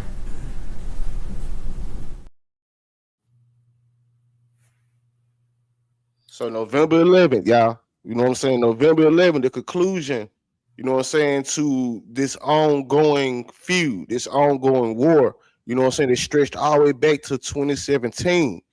You know what I'm saying? It ended in 2020 when we lost none other than Melvin Noble Jr. Rest in peace, Mo3. Long live Mo3. But there was an ending, y'all, and it takes us to where we are now. You know what I'm saying? Because, you know, in between time, you know what I'm saying, Key One get locked up, Devin get locked up. Then in 2025, Yella Beezy gets indicted. You know what I'm saying? Yella Beezy is finally brought into the fold, shook the whole city of Dallas, down there shook the whole world of people that was Mo3 fans. You know what I'm saying? Because we never thought that day would come, that Yella Beezy would be indicted for the murder. We all knew it. You know what I'm saying? We all had an inkling of it, but we never thought, because it took so long for us to get here. But we finally got here last year, 2025. So now we up to speed. We are now in 2025. Let's break it down. Why phase 5 is different? Up until now, evidence is largely contextual. Rivalry, motive, escalation, foreseeability. Phase 5 is forensic, operational, and evidentiary. This is where speculation ends, proof begins, the jury decides guilt or innocence. How the execution is brought into court. The order is presented as a sequence of facts, not emotion. The state introduces time, location, method, participants, and the aftermath. And y'all kind of got a glimpse of it, like a small glimpse of it, when the prosecutor Adams was playing the footage. He paused it, let you know what time it was, who was in what car, who was in what. You know what I'm saying? He broke it all down for you. That's almost exactly how it's going to be broken down in the film. I mean, in a trial for the jury. Each element must be proven beyond a reasonable doubt. The event itself, neutral framing. Date, November 11th, 2020. Location, Dallas Highway, I-35. Mo3 is pursued, exits his vehicle, and is shot. The killing occurs in public, in daylight. The shooter flees. This framing is intentionally clinical. Prosecutors avoid dramatization early. All right, let's get into the prosecution strategy, their core theory. This was not random, not spontaneous, not personal rage, but an execution tied to a larger conspiracy. They must prove planning, coordination, intent, and participation, direct or indirect. Direct or indirect. That's powerful right there. Prosecution evidence categories. Let's get it. Number 1, forensic and scene evidence, autopsy results, bullet trajectories, time to death, crime scene reconstruction. What is their purpose? To establish execution style killing, not a chance encounter. Right. So when you get the autopsy results and all of that stuff, you know what I'm saying, that's going to prove, it's going to show, man, this just wasn't no random. This man wanted him dead. Overkill types. You know what I'm saying? It was an execution. Number 2, digital and location evidence, cell phone pings, movement tracking, surveillance footage, vehicle identification. What is the purpose? Show coordination and movement patterns consistent with planning. Let's go. Number 3, participant testimony, arrested shooters, intermediaries, cooperating witnesses, jailhouse communications, if any. And we all know, well, if you don't know, you know what I'm saying, we most definitely showed y'all. There's a lot of subpoenas, man, for security calls on the behalf of the state and the defense. Yella Beezy didn't, you know what I'm saying, subpoena some on his behalf too, but the state have most definitely put in, you know what I'm saying, to receive jail calls, federal, state, from all over the place. You know what I'm saying? So they must have got something through those jail calls. And what is the purpose of this? To establish the human chain of conspiracy. Number 4, financial evidence, money transfers, cash withdrawals, payments tied participants, unexplained financial activity. What is the purpose? To prove murder for hire, not impulsive violence. Right. And we gonna let y'all listen to something, you know what I'm saying, in a second. Number 5, motive integration. This is where phases 1 through 4 return, because the state argues, given this history, this execution makes sense. They weave prior beef, public threats, retaliation culture, bag language, quote unquote, into a coherent motive narrative. So basically everything that we showed y'all between part 1 and part 2, or you can just for a brief overview, y'all go check out the documentary I made. It's in the video section. You know what I'm saying? It shows the prior beef. Put that back up there for a second, baby. Yeah, go ahead. It shows the prior beef, the public threats. You know what I'm saying? The retaliation culture. We documented all of that to the best of our ability. You know what I'm saying? To how we led up to November 11, 2020. Because like I told y'all, before you get to even trying to prove the money, the murder for hire, all that, you got to tie in the motive. You know what I'm saying? All right. No, we got to give y'all both sides. The defense strategy. The defense does not need to explain the murder. They only need to create reasonable doubt. Defense attack points. Number 1, identity. Who actually pulled the trigger? Are witnesses credible? Are identifications reliable? Number 2, conspiracy. Is there proof of an agreement? Or is this association and speculation? The defense's line. Knowing people is not conspiring with them. Number 3, money trail. Are alleged payments documented? Are they clearly tied to the murder? Or could they be unrelated transactions? Number 4, alternative theories. Multiple enemies, multiple robberies, independent actors, retaliation unrelated to the defendant. They don't need to prove another iller, only that the state can't exclude one. And that's where it gets interesting. That's where it gets interesting, because Yella Beezy have most definitely put in subpoenas that led us to believe that he's going to get in front of this narrative and try to paint the picture as if, look, man, it's other people that really wanted MO3 out the way. That's what it's looking like. That's a slippery slope. That's a slippery slope. Is Yella Beezy going to save himself and introduce other theories or other people that could have wanted MO3 out the way?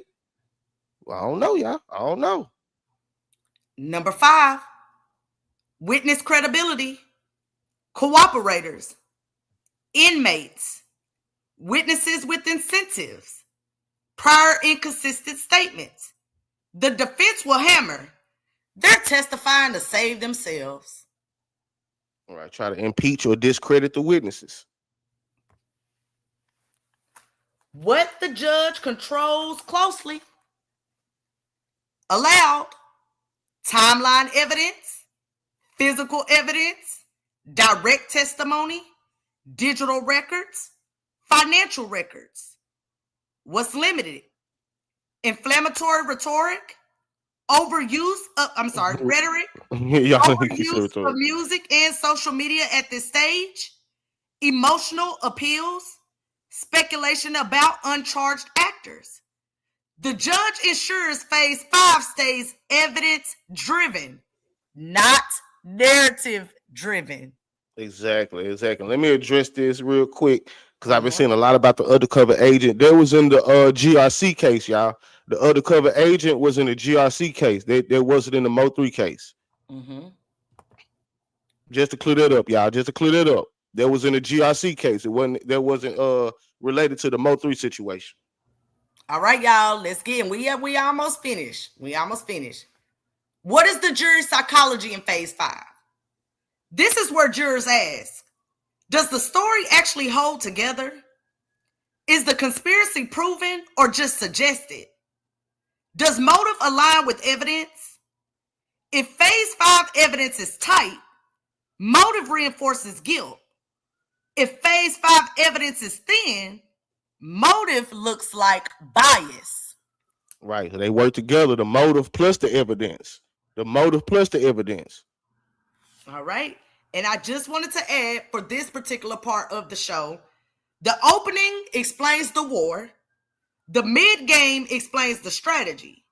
The execution decides the match on the board, y'all.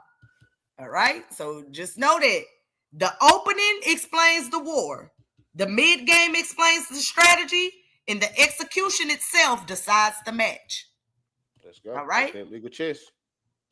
So it gets us into legal chess, connecting phase 5 to Yella Beezy. Prosecutorial gold rule. Let the evidence walk the jury there. Not hype, not emotion, but proof. All right, so let me pull this up, y'all. This where things about to get interesting, right? And I need for y'all to put y'all listening ears on, because we're gonna go through this in this phase.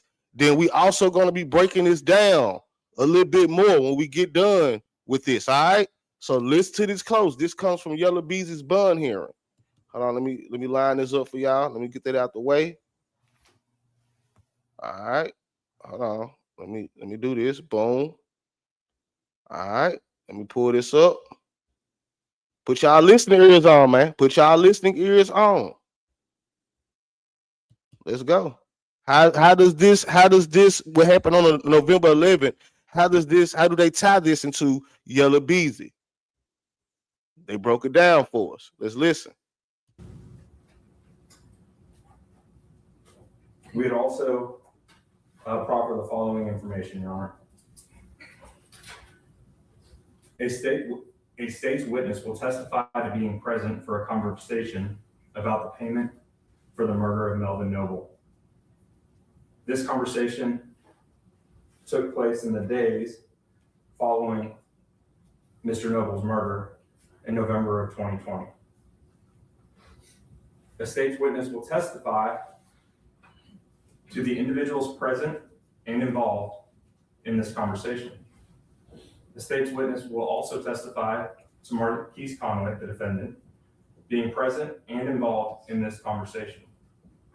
The state's witness will testify to the amount of money that was to be paid for the murder.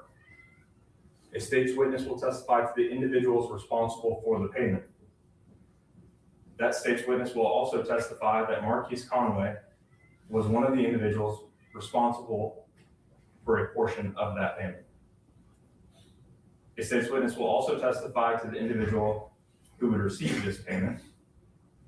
The state's witness will testify that Kewan White was, in fact, the individual to receive this payment, who was originally indicted in State's Exhibit number 1, the probable cause, which is before this court.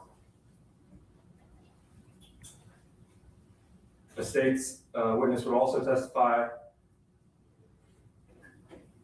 that Kewan White, or to who shot and killed Melvin Noble. This witness would also testify to Kewan White being the individual who shot and killed Mr. Noble on November 11th of 2020. Again, this conversation took place in the days following Mr. Noble's murder. The state has also had an opportunity to review bank records of the defendant, Marquise Conway. These records would show that the defendant drew $40,000 in the days following the murder of Melvin Noble. And for the record, that was a cash withdrawal. These records would correspond to the exact amount which the state's witness would testify to. In reviewing these records, the state also became aware and believed that they would show that the defendant had anywhere between $800 and $900, but more specifically, $870,000 between a checking account and a savings account with one particular bank. 370 of which was in a checking account, a little over 500,000 which was in a savings account.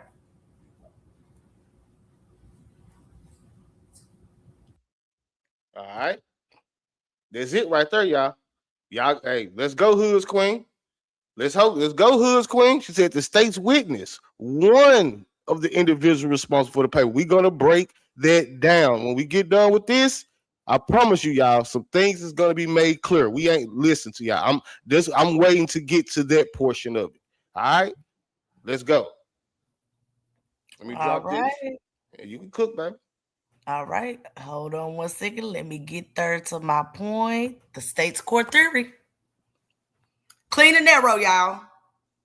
They do not argue Yella Beezy hated MO3, therefore he killed him. They argue this execution only makes sense when you follow the chain of coordination, and the chain begins with Yella Beezy. That distinction protects them from overreach. Step-by-step connection strategy. Step 1, lock in the execution as planned. Before mentioning Yella Beezy, the state proves surveillance footage, phone movements, vehicle tracking, shooter positioning, escape coordination, timing consistency. Jury conclusion, this wasn't spontaneous. This was organized. Let's go. Step 2, establish the human chain. The state then shows the chain of actors: shooter, intermediary, organizer, financier. Each link is proven independently with communications, testimony, movement, financial records. Only after the jury sees the structure do they introduce Yella Beezy's position in it. And y'all heard it. Y'all heard it yourself. They got the witnesses going to testify on behalf of all of this. Number 3, introduce the money, not the beef. They do not begin with motive. They begin with payments, transfers, withdrawals, unexplained funds, timing of money relative to the killing. They let jurors conclude someone higher up funded this. Only then do they identify Yella Beezy as the source of those funds. This avoids emotional overreach. Step 4, integrate motive as confirmation, not proof. Now they bring back years of escalated rivalry, threats and bag, quote unquote, culture, public conflict, warnings and fear, retaliatory environment. They say this history explains why this defendant would finance this act, but they never say the history alone proves he did it. This keeps motive in its proper lane. Right. So because once you tie it all together, you be like, oh shit. Like I like to say, I could show this to my grandmama. You know what I'm saying? I could line this up for my grandmama and she'd be like, oh, okay. It makes sense. Yep. Number 5, they'll close the loop. They end with structure and money and coordination and motive equals conspiracy. Not beef equals murder. That's the difference between conviction and reversal.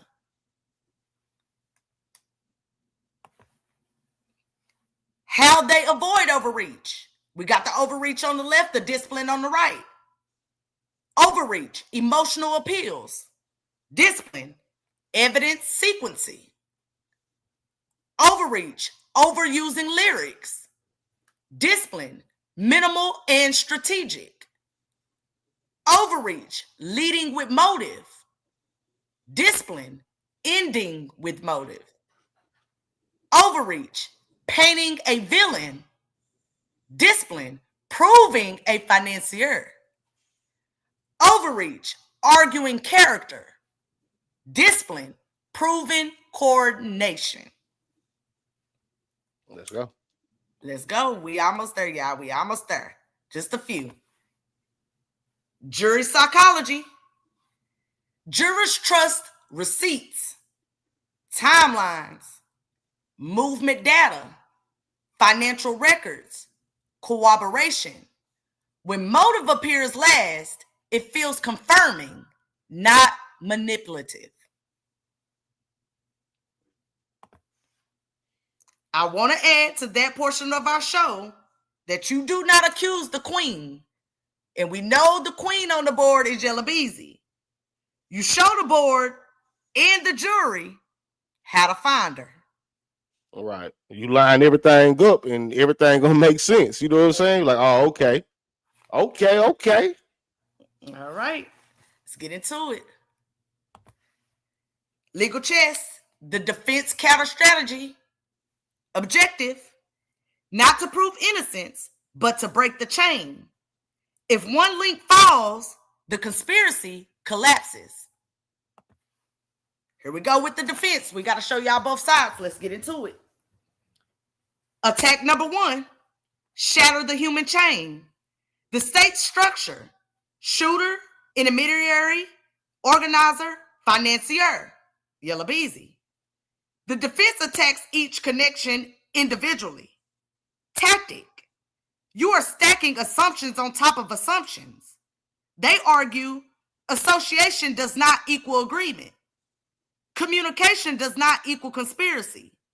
Money movement does not equal murder funding. If any link looks weak, the entire structure wobbles. Right. So you got shooter, Q1. What's this say? Intermediary. Mm-hmm. There would be Devin Brown.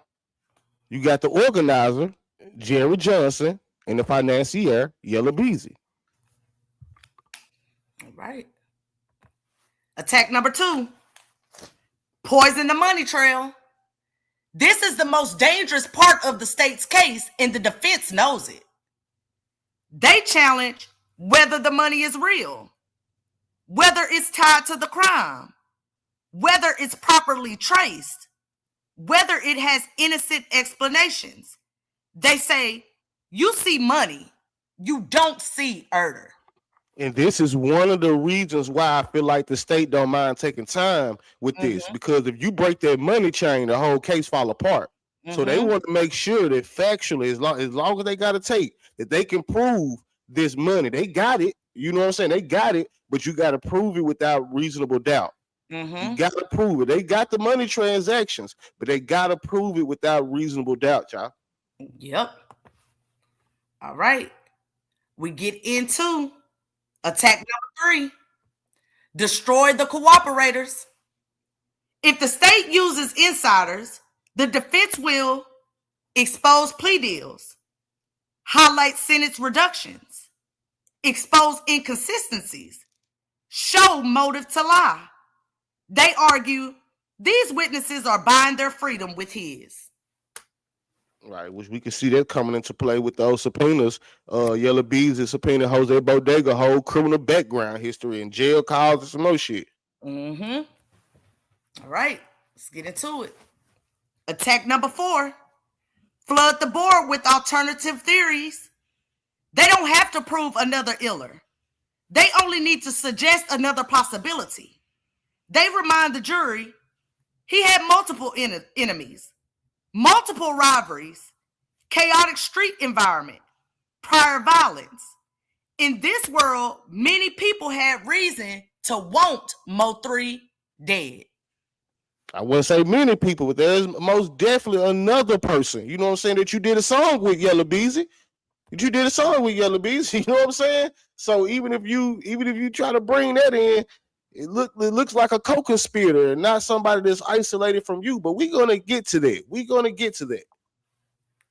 Attack number 5. Neutralize the motive narrative. They reframe the state's motive as cultural, exaggerated, entertainment, ego, industry beef.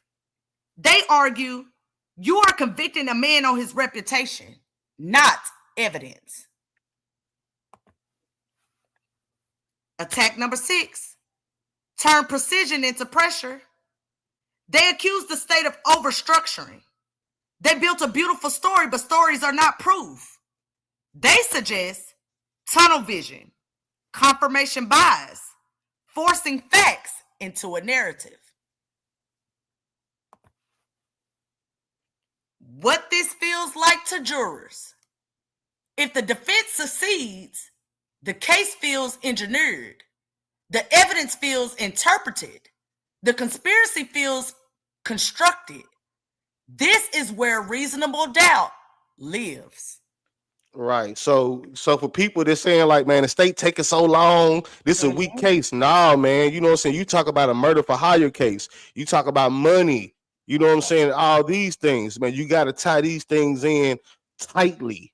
You feel me? You got to tie these things in tightly, man, because you don't want it to fall apart. You know what I'm saying? So they got to make sure not only do they have these things, that they can also prove these things without a reasonable doubt. And I just wanted to add to that portion of the show that the defense doesn't attack the king. They don't attack Mo3. They tip the board. Let's go. And you do that by poisoning the whole prosecutor strategy. Mm-hmm. Exactly, y'all. No weak links. They covering their ass. They make sure because you don't even want nobody to be able to appeal. You know what I'm saying? Win on the appeal. They got to make sure that, because they don't mean they don't have nothing. Now, once you gather evidence, now you in the phase. Okay, how we gonna prove this? All right. Let's get into the jury decision matrix. All right. Possible outcomes. Let's do that. Number 1, guilty on all major counts. Most likely, when this happens, the star witness is credible. The money trail aligns with testimony. Digital and movement evidence corroborates. Defense attacks fail to create reasonable doubt. How the jury thinks. Too many pieces line up. Why this is most likely. Conspiracy cases with a direct insider witness plus corroborating evidence statistically resolve here. Right, and that's kind of what we was telling Long earlier today. You know what I'm saying? Y'all just looking at the evidence. Y'all not combining it with everything else, the motive and the corroborating witnesses. You know what I'm saying? Mm-hmm. So they saying that go back to this slide one more time. The other one? Okay. Yeah, go back one more time. There you go. No, the other one. Which one? This one? The first one, yes. Yeah, they said guilty on all major counts is the most likely outcome based on, you know what I'm saying, based on everything we did went through. The guilty on all major counts is the most likely outcome for the jury.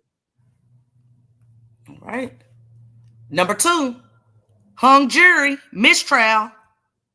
When this happens, star witness has credibility issues. Some jurors believe him, others don't. Evidence is strong but complex. Defense successfully fractures confidence. How the jury thinks? I'm not convinced beyond a reasonable doubt, but I'm not convinced of innocence either. Why this is second most likely. Conspiracy cases often stall when jurors disagree on witness credibility.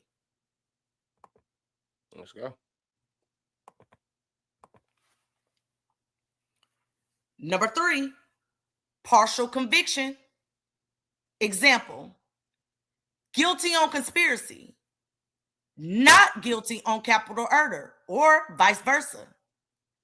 When this happens, jury believes some of the story, not all of it. They compromise on counts. So we going through the most likely outcomes. You know what I'm saying? The first one, the most likely outcome based on everything that we went through, you know what I'm saying, is guilty on all charges. The second most likely outcome is a hung jury. You know what I'm saying? And the third is a partial conviction where they say, look, we believe some of it, not all of it. You may be guilty on the conspiracy part, but we don't know about the capital murder. Or they may say we believe on the capital murder, but not the conspiracy. Woo, woo, woo. What's up, Tia? Salute to you. We appreciate you. Thank you. All right. Salute to you. All right. Let's get into it. You ready, baby? You done with that one? Yeah, I'm done with it. Okay. Not guilty. Acquittal. When this happens, star witness collapses under cross. Money trail is weak. Digital evidence doesn't line up. Jury sees state's case as speculative. Why this is less likely? Once a cooperating witness is believed, acquittal becomes difficult. But this is the less likely to happen based on, you know what I'm saying, what we have been through. This is the less likely. You know what I'm saying? I don't see this happening at all. At all. I ain't gonna lie to you. At all. And why would you say you don't see it happening at all? Like what? Because it's too much, man. It's too much. And see, I got a different view of it. Because we know what the state have, right? Because we actually following the docket, we actually following this. So we know at least a little bit, because like the Just Fake keeps saying, we only know 5 to 10%. And you take it to everything with the subpoenaed phone calls, the subpoenaed records and stuff of that nature, the Atlas Bells bonds, the money, the people that they got to flip that's going to cooperate, like that alone speaks volume. You know what I'm saying? I just feel like they have too much to prove what they're trying to prove. I think they just need time to build this to where it can't be breaking down, because they're going against Toby Shook. You know what I'm saying? So I don't say, once again, I don't think the people looking at this wrong. I don't think that the time that it's taking is because they have a weak case. I think they're trying to build this case up to maximum strength. So when they do get the trial, they can't win on appeal, or the whole case won't fall apart by reasonable doubt. But I do believe they have some shit for real. Too much for a nigga to gonna be walk out not guilty. Hell no. Nah. Well, I thought about something, and another option, which would have been number 5, would be the jury nullification, which is very rare. And when this happens, the jury emotionally rejects the law, strong distrust of prosecution, or extraordinary circumstances. So with that, y'all, there's y'all legal chess part for MO3 versus Yella Beezy, part 2, inside the murder for hire case that shook Dallas.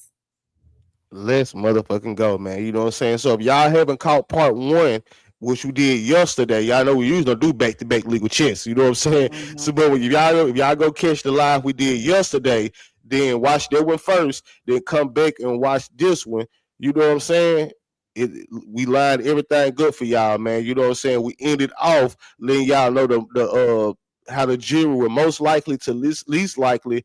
You know what I'm saying? Look at this case and how they're coming to their conclusions. You know what I'm saying? Like I said, man, I feel like the state got them, man. I got a lot of faith in the state, man. You know what I'm saying? Call me stupid if you want to. But let me do this real quick. Let me, because we got to switch. Because look, don't go nowhere real quick, man. Because we about to break something down for y'all. Hold on. Let me do this real quick. Let me figure out how I can do this. Boom. Let me go to brand 2. Let me go to brand 2 real quick. Okay. All right. Brand 2, bam. Y'all seen that little glitch?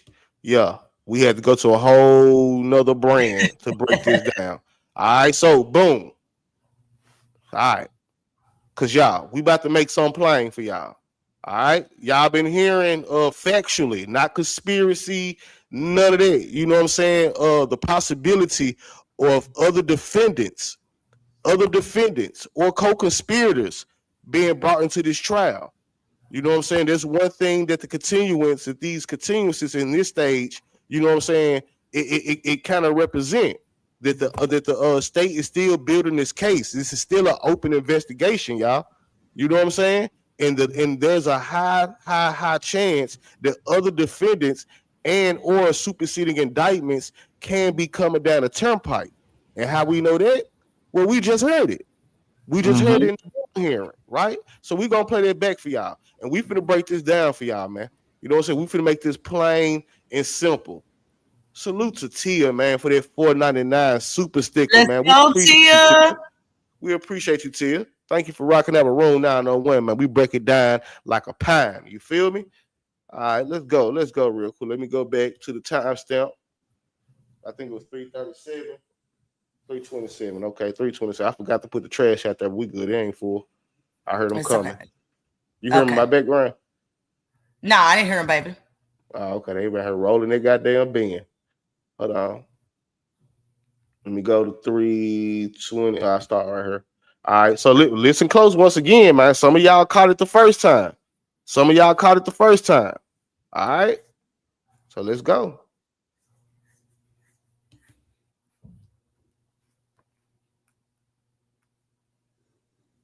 We can't hear you, baby. Information, Your Honor. A state's witness will testify to being present for a conversation about the payment for the murder of Melvin Noble. This conversation took place in the days following Mr. Noble's murder. So you have the witness going to testify to a conversation that happened pertaining to Melvin Noble Jr. murder. This happened the days leading up. In November of 2020. Let me make sure I heard that right. Let me make sure I heard you say leading up. Hold on, let me make sure, because I want to the individuals present and involved. A state's witness will testify to being present for a conversation about the payment for the murder of Melvin Noble. This conversation took place in the days following Mr. Noble's murder. Okay, so a state witness is going to testify to the payment of the unalive of MO3 that happened following days following the unalive. In November of 2020. A state's witness will testify to the individuals present and involved in this conversation. The state's witness will also testify to Marquise Conway, the defendant, being present and involved in this conversation. The state's witness will testify to the amount of money that was to be paid for the murder. A state's witness will testify to the individuals responsible for the payment. Now, y'all probably didn't catch that, but he said the individuals, plural. He said the individuals responsible for this payment. That's key. He said the individuals responsible for this payment. That state's witness will also testify that Marquise Conway was one of the individuals responsible for a portion of that payment. That Marquise Conway was one of the individuals. Look how Yella Beezy looking at him. We're like, nigga, what? That's all me, baby. But he said he was one of the individuals, plural. And they have a state witness that's going to testify to this, y'all. So what does this mean? Given that, let's put it all together. The state this is still an open investigation. And here it is at the bond hearing. They already saying they got information on other individuals. They got a state witness going to testify to individuals paying for this, and Yella Beezy being one of the individuals. So what do the state already know? And what are they waiting on? And what does this mean? Because now we hearing in this phase that new defendants can be coming down the turnpike. Shit's finna get interesting, y'all. Don't think we just finna be waiting for a trial and shit finna get interesting, man. I can foresee it. Things about to get interesting, but that's all we're gonna play right there. But we finna break it down to y'all. Man. You know what I'm saying? We finna put this to rest. You know what I'm saying? Because we've been telling y'all, man, look, either Yella Beezy, because a lot of people saying Yella Beezy being framed, because deep down in our hearts, some of us know, man, Yella Beezy ain't the only one that has something to do with this. But even myself, a lot of us overlooked, you know what I'm saying, what this man said. Even me. Sometimes I watch these interviews, sometimes I watch things back and I hear something different every time. And I'm not going to lie to y'all. It wasn't until today that when I heard him say individuals, plural. Then he say Yella Beezy was one of the individuals. I thought I heard something else when I first heard this. But so they let me know that the state already knows something. The state already knows something because they got a witness that's going to testify to this. So let's break this down for y'all, man. We put this through the legal chess machine. Let's break this down, man. You know what I'm saying? So therefore, we can be informed over here, and y'all won't be lied to ever again pertaining to this situation. Let's go, baby. All right.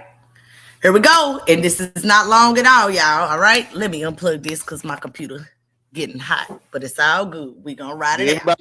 Did everybody hear it?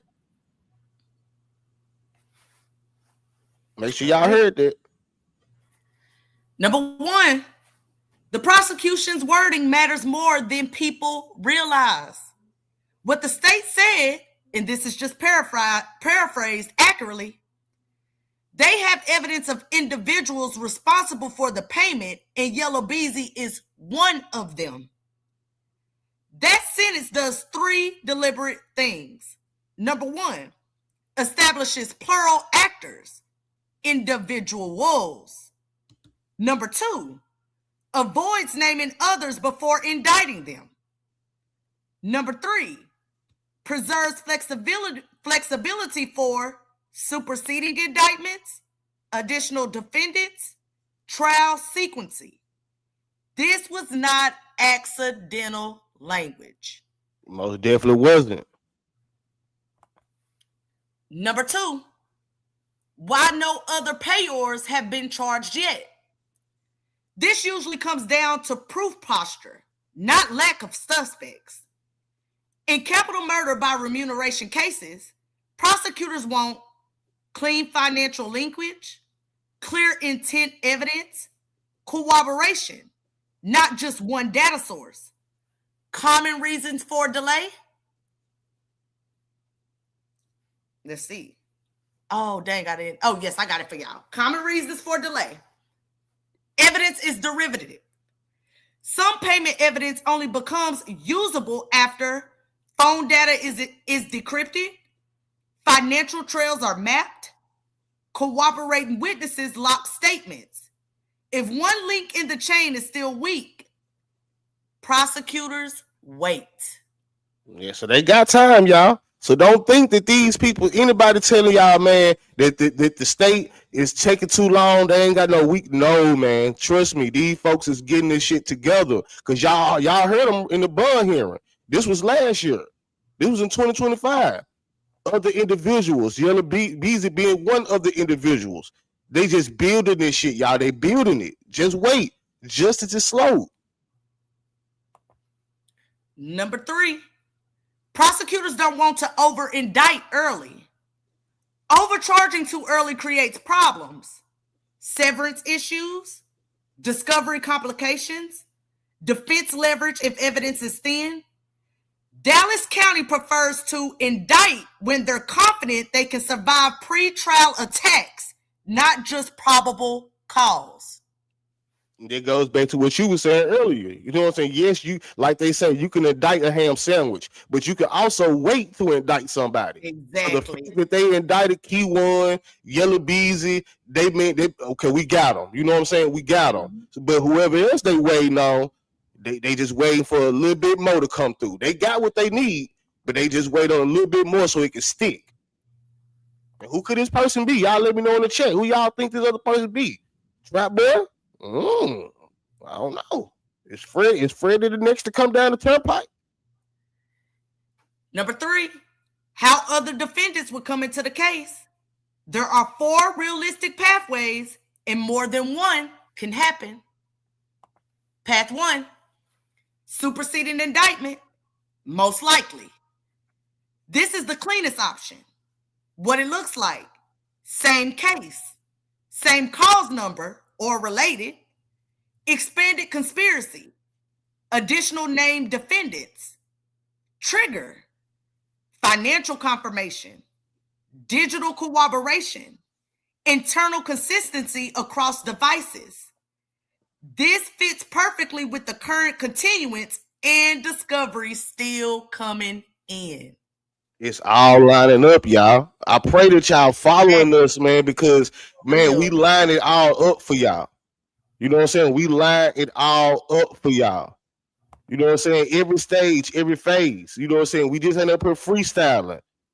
That continuance, that new evidence that came in, plus that continuance, lets us know that this still an open investigation and they on their way to bringing new defendants in this or superseding indictments. For sure. Path 2, cooperation cascade. One defendant flips, formally or informally, which confirms who paid, confirms how payment was structured, confirms intent and timing. It's important because cooperation doesn't always show up publicly right away. The state often waits to indict others until statements are corroborated. The cooperator is locked in. Now picture this.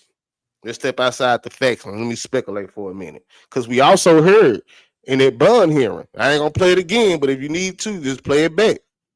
They said the Keywan White received the payment. Devin didn't get paid. So imagine that. Imagine being tied up in all this, nigga, and y'all wasn't even trying to pay me. Y'all paid Keywan. What y'all were trying to trick? What? Know what I'm saying? Oh no. I'm gonna save my ass. I'm gonna save my own ass. This how I think Devin thinking. Because again, Keywan, they say Keywan received a payment, not Devin. All right. Path 3, separate indictments tied by conspiracy. Instead of adding names to the same case, prosecutors indict others separately. Later argue conspiracy linkage at trial. This avoids mega trial complications, defense coordination advantages. This is less visible to the public until late. She said Freddie and the boxer, the other individuals. Long live 3. Salute, you know Hoods Queen. Hey, let's go. Let's go, Hoods Queen. We appreciate that too. Thank you for the 1999. But they come in Freddie and the boxer. Could it be Earl Spence? Could it? I don't know. I'll lean more to Freddie because Freddie had more of a reason, man. Because I ain't gonna lie to y'all. Because we gonna do a Trap Boy versus MO3 legal chess episode next week. You know what I'm saying? But Freddie was hit up. You know what I'm saying? Freddie most definitely was hit up. That was that the September. I believe so. Yep, September 7th, if I'm not mistaken, of 2000. September 2020, Freddie was hit up. You know what I'm saying? And just me talking to a lot of people that that's quote unquote in the know. You know what I'm saying? This in the know, you know what I'm saying? Stiff niggas, whatever you want to call them. One thing that they tell me that always stuck me, they say, man, MO3 touched the wrong person. Yep. MO3 did something to the wrong person. Yep. That's what they always told me. You know what I'm saying? MO3 did something to the wrong person. And in my mind, I'm like, well, shit. Whatever happened to Yella Beezy happened in 2019. Freddie get hit September. You know what I'm saying? And 3 what'd you say? 3 is dead 2 months later. And 3 is dead 2 months later. And we heard the song, y'all. We heard the song Ride. We heard the song Ride. When I played the song for y'all, Trap was talking big money about you ain't got to pay for no lawyers. You ain't got to do this. You know what I'm saying? You want a bag? Come get it. Bring that nigga to me.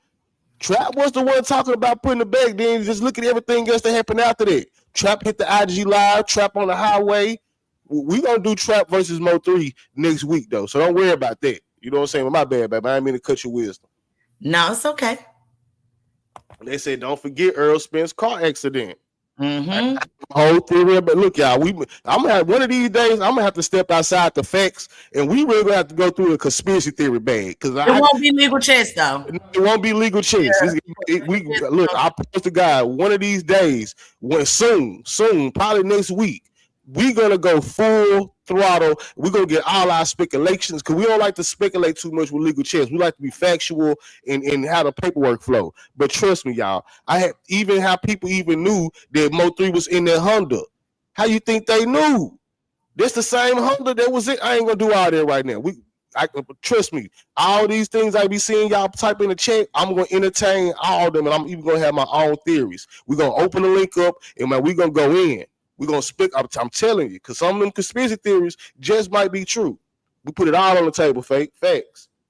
All right, path 4, financial facilitation charges first.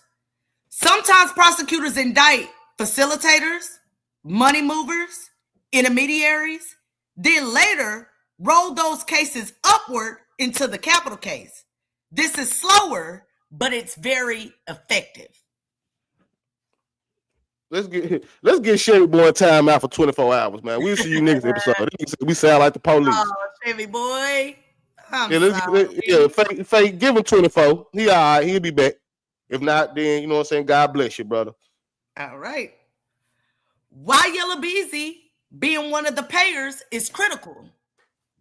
That phrasing means the state's theory is not dependent on him alone. The responsibility is shared. The payment was likely split, layered, or routed indirectly. That increases the odds of additional indictments once proof is airtight, especially if money moved through third parties, businesses, cash intermediaries. Let's go, man. Let's go, man. You know what I say? Take y'all time, man. But trust and believe. In between now and whenever they really set a trial date, somebody else gonna get brought into this, man. Somebody else gonna get brought into this. Number 5, why the continuance strengthens the likelihood of new defendants. The timing matters. Massive discovery, check. More discovery coming, check. State doesn't object, check. Capital conspiracy, check. That combination usually means prosecutors are still finalizing who belongs on the board. They don't freeze the case while planning to keep it static. I'm telling you, man. Hold on. We always watch and say they have been sitting on info for years. Yep. They waited on Yella to slip up. Not only Yella, y'all gotta remember, man, who is down there. I ain't gonna say on this case, but you best believe, man, he on this case. Detective Barnes. Detective Barnes been watching all these niggas, man, for years. HSM, GRC, CME. That man know everything, man. He know everything, man. You know what I'm saying? And if you don't think that Mo3 was being watched, if you don't think Mo3 was being watched, he tells you in his songs, he tells you that he said the prosecutors know me. He said that.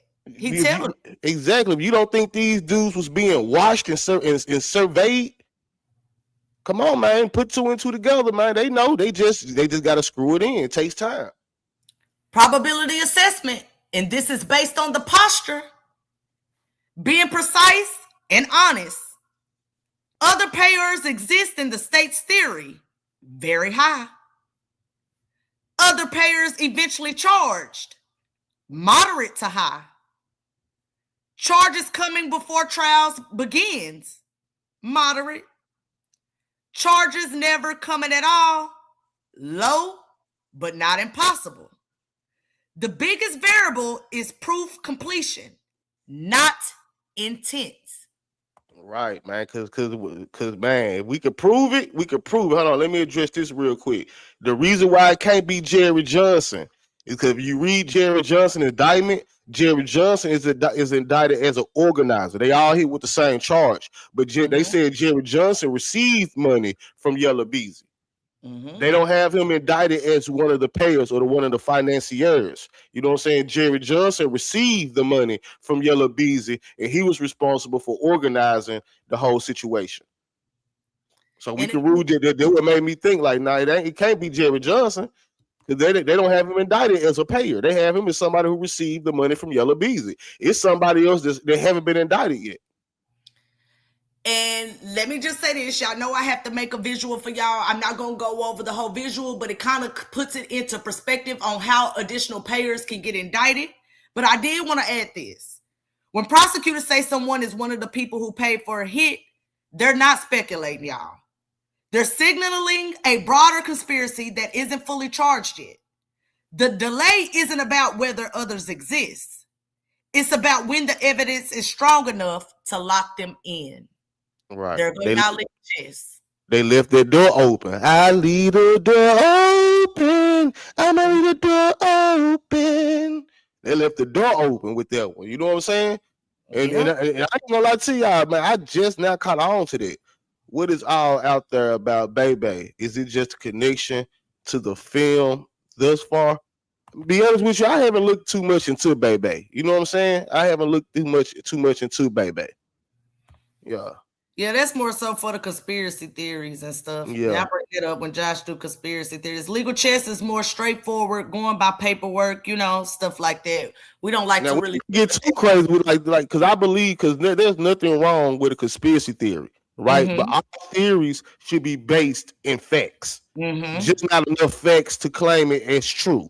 So you ain't finna hear me over here saying that Yella Beezy sacrificed his mama, none of that. You know what I'm saying? It's a method to theories. You know what I'm saying?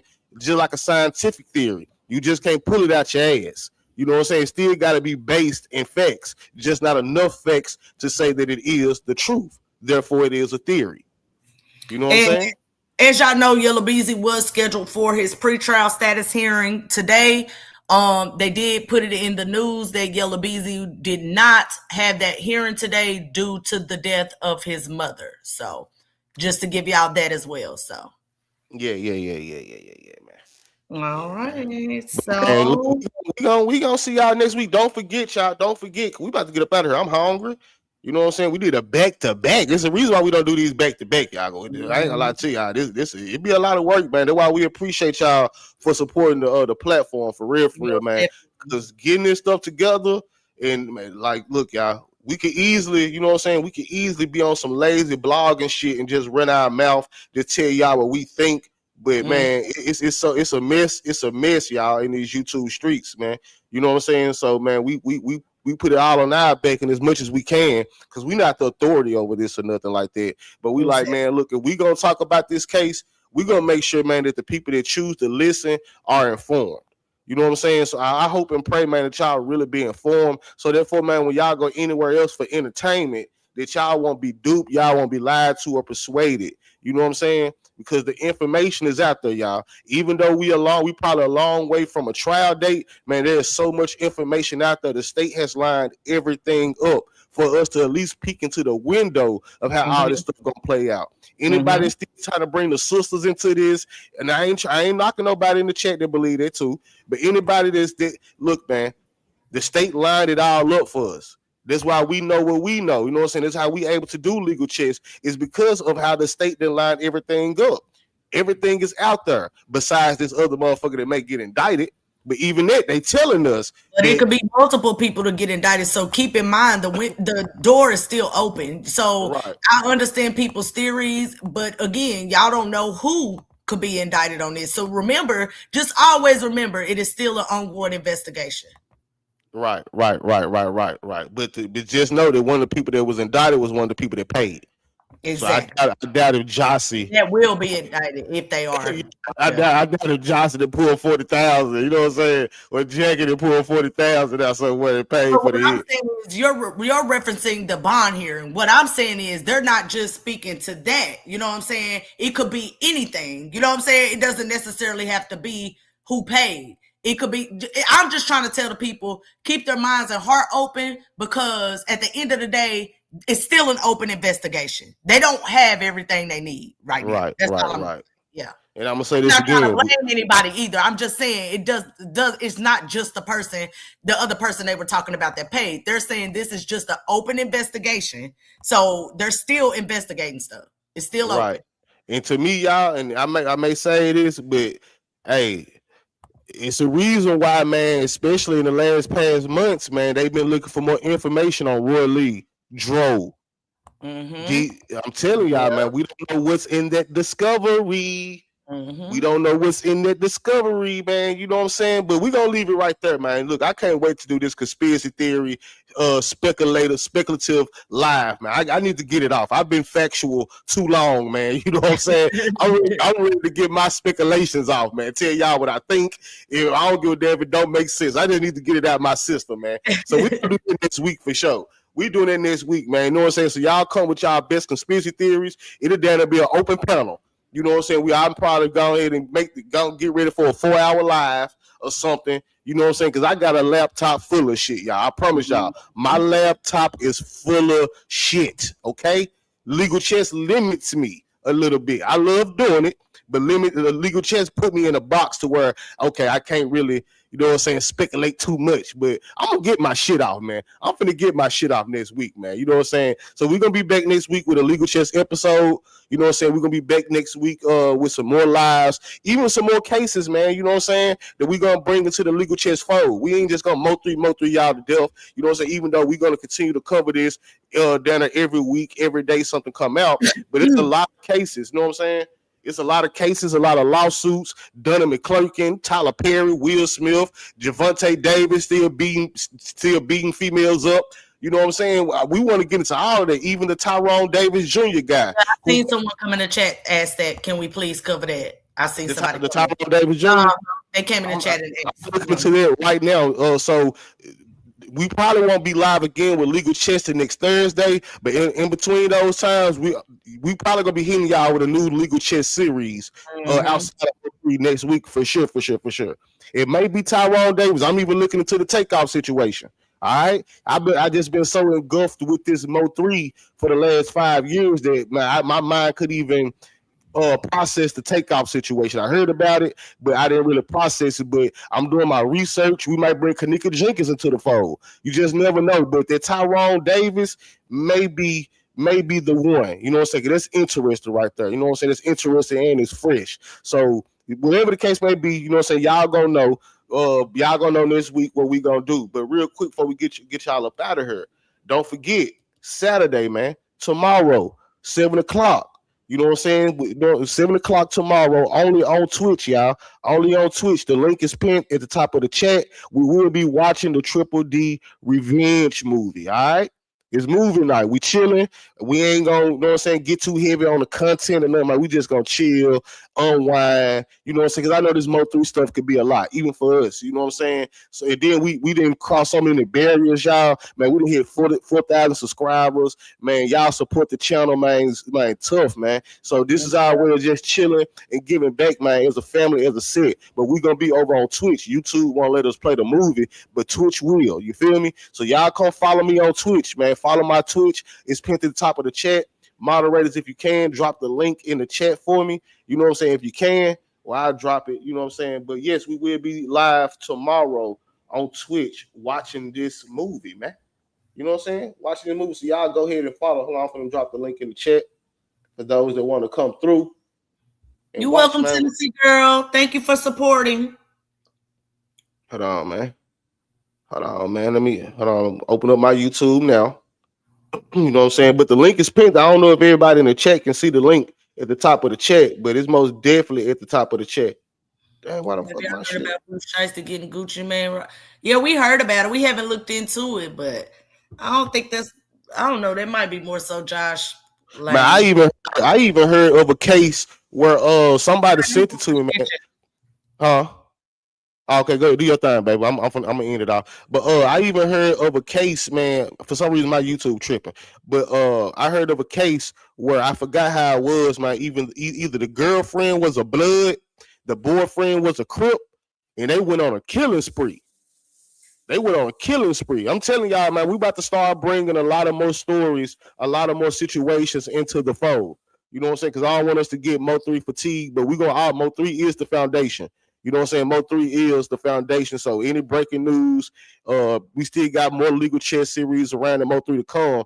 You know what I'm saying? We most definitely start bringing some more cases and some more stories into the fold, man. So y'all make sure y'all be on the lookout for those, man. Be on the lookout for those, man. But yes, follow the Twitch. Twitch link is top of the chat. I'll be going live on YouTube probably about 6:30. I go live on YouTube by 6:30 to you know what I'm saying, round up the fam, round up the set, and we just gonna transition over to YouTube to Twitch as a family. So, but make sure y'all go ahead and follow now, man. If you can, go ahead and follow the Twitch. We're gonna be watching Triple D Revenge. Y'all, I'm tired. I'm tired, y'all. I ain't gonna lie to you. I'm tired. It's been a day. It's been a week. Going back to back. It's not our thing. You know what I'm saying? The baby done already cooked. You know what I'm saying? She done cooked some chops, some mashed potatoes, some mixed vegetables. Ooh, Lord have mercy. I'm finna eat, enjoy myself, man. Look, we appreciate y'all though, man. We really, really, really appreciate y'all, man, for rocking out with us. You know what I'm saying? You know, I see the hate trying to rev up, y'all. I see the hate trying to rev up. You know what I'm saying? People changing their live schedule and some more shit. Y'all pay attention, man, and stay woke, man. But we gonna keep our head down. We gonna stay focused. Keep our this focus. Yeah, I don't mean head down in the negative. Look at shit in the kitchen. We're gonna keep our head down, focused on our own paper. You know what I'm saying? We don't need nobody cheat sheet. You know what I'm saying? We don't need nobody connects. We don't need nobody information. We got our own connects, own information. And man, we're gonna keep on rocking out, man, how we do. She said, please cover my good brother case, Tyrone Davis Jr. case, please. All right, okay, say less. Say less. Can I use my Prime gang to subscribe over there? Yes, you can, Hood Queen.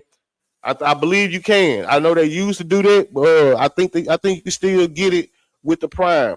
I think you can still get a free membership if you got the Prime over there. My boy Roast already over there on Twitch, man. You feel me? My boy Roast already over there, man. I appreciate those cheers too, my guy. So yes, man, this on the schedule for tomorrow, Saturday, 7:00 p.m. Central Standard Time, y'all. Central Standard Time. So I don't know where y'all lit, but it's Central Standard Time. You know what I'm saying? We're gonna be watching Triple D Revenge, but I will go live by 30 minutes. I'll be live by 6:30, and we're gonna just go over there as a fan for everybody that want to go over there, man. What it do, 318? What it do, my guy? Salute to your fam. Yeah, man, we're gonna get up out of there because someone dropped link to CB book. I'm having difficulty. Baby, you go drop your link real quick. Because my YouTube tripping. Every time I open up the app. Your book. Your book. No, I got it. I got it now. But you can drop it. I'm gonna drop my Twitch link in the chat one last time. There she go. Ja got it. Ja got it, baby. Y'all know I'm tired. I get the glitching and words start tripping. Hold on, man. We can get up out of here, man. I'm tired, y'all. I am tired. You know what I'm saying? We have fun doing this, but this be a lot of work, man. This be a lot of work, man. Salute to those cheers over there, man. Let's go, Hoods Queen. I'm finna find. Let's go, man. Let's go. Let me know, man. If y'all need me, if y'all got any information, any cases, y'all, any cases. This is my Josh World 44. That's my Instagram. Send me any cases, man, that y'all see, man. Any cases that y'all see that y'all would love to see me and CB, you know what I'm saying, do our thing with. This is my Instagram. Thank you, Hood Queen. I appreciate that. That's my Instagram. This is my email. Josh B8Z 44 at gmail.com. You know what I'm saying?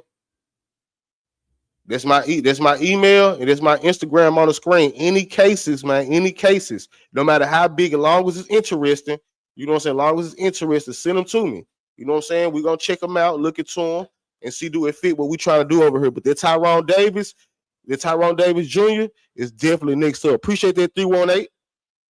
Yeah, man, I'm finna get up out of here though, man. Look, I love y'all. I don't even finna say my outro because I'm tired. This is after 9:30. It's over with, y'all. It's over with. I love y'all. I appreciate y'all. Man, y'all stay prayed up, man. For real, man. Keep God first, man. You know what I'm saying? Don't get it mistaken. This is a faith-based channel. You know what I'm saying? I don't know what y'all believe in out there. You know what I'm saying? I ain't heard the debate or ruffle no feathers, but I'm going to tell y'all, man, God gets all the glory over here. You know what I'm saying? God gets all the glory over here. I got to make sure I say that. You feel me?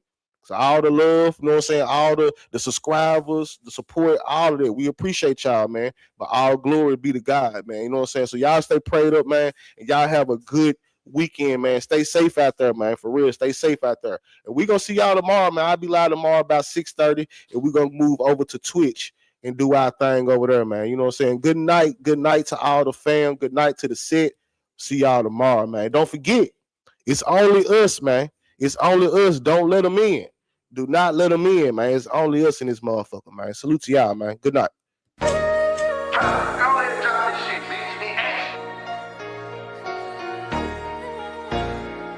God. On bubble, nigga. 3G4L, nigga. Look. Another state with the game. Got my foot in the sand. Don't mention me in none of your comments. Go pick up your man. Slide and don't say nothing. They go fuck on the bitch. All they know Fats in jail, but they don't know what he did. Fuck the comments in the post. This is real life. If I ever catch a op, he gon' die that night. Bro be tryna tell me chill. No, I ain't living right. But he know I'm for the smoke, so don't believe the hype. If I got a step, then it is what it is. Balenciaga print. When I drop the little bitch, walk over him and we won't say nothing. Fuck getting them touched, bitch, I'ma crush him. That's what I'm body bags, I'm corrupted by homicide. Stuck in war, I'm just trying to get you dropped in somebody. Telling the gang it's only us, don't let them in. We do it on that. Taking back 3 on everybody ain't my friend. So I'm riding with this crime. Everybody ain't your friend. Everybody ain't your partner, so I've been putting my trust inside my chopper. It's only us, don't let them in. Do it on our own if we got. Lay in your bushes till the morning if we got to, yeah. 100 pounds, I broke them down, I swear I ran through them. And if a nigga want them problems, we gon' tend to him. I'm in the trenches, relaxed, chillin' with my feet up in my handgun. Niggas just be talking, but ain't saying nothing. I was taught to watch these niggas and keep a pistol. I be damned if I start laying with my nigga, even though I miss him. Niggas acting like bitches, I don't understand them, I don't get them. Got 'em straight out the trenches with some niggas that'll come kill. Remember when my granny told me I'm a man now? She seen a nigga go get it without no hand down. I'm a real nigga, hands down. Stay focused, ain't got time to be playing around. That's a spaceship in, I can hear what they saying now. Good cushion, the L, designer symbols all on my belts. Look in the mirror, boy, you good, yeah, I'm just talking to myself. I just be thinking about the hood, like how I came up from there. And we ain't going back, no cost account, I promise, I swear. Yeah, I been going in, early in the morning, stacking up this paper till this shit start getting boring. I kill you, that's warning, my niggas be on it. All the fucking money got these bitches acting horny. Body bags, I'm corrupted by homicide. Stuck in war, I'm just trying to get you dropped in somebody. Telling the gang it's only us, don't let them in. We do it on that. Taking back 3 on everybody ain't my friend. So I'm riding with this crime. Everybody ain't your friend. Everybody ain't your partner, so I've been putting my trust inside my chopper. It's only us, don't let them in. Do it on our own if we got. Lay in your bushes till the morning if we got to. Yeah.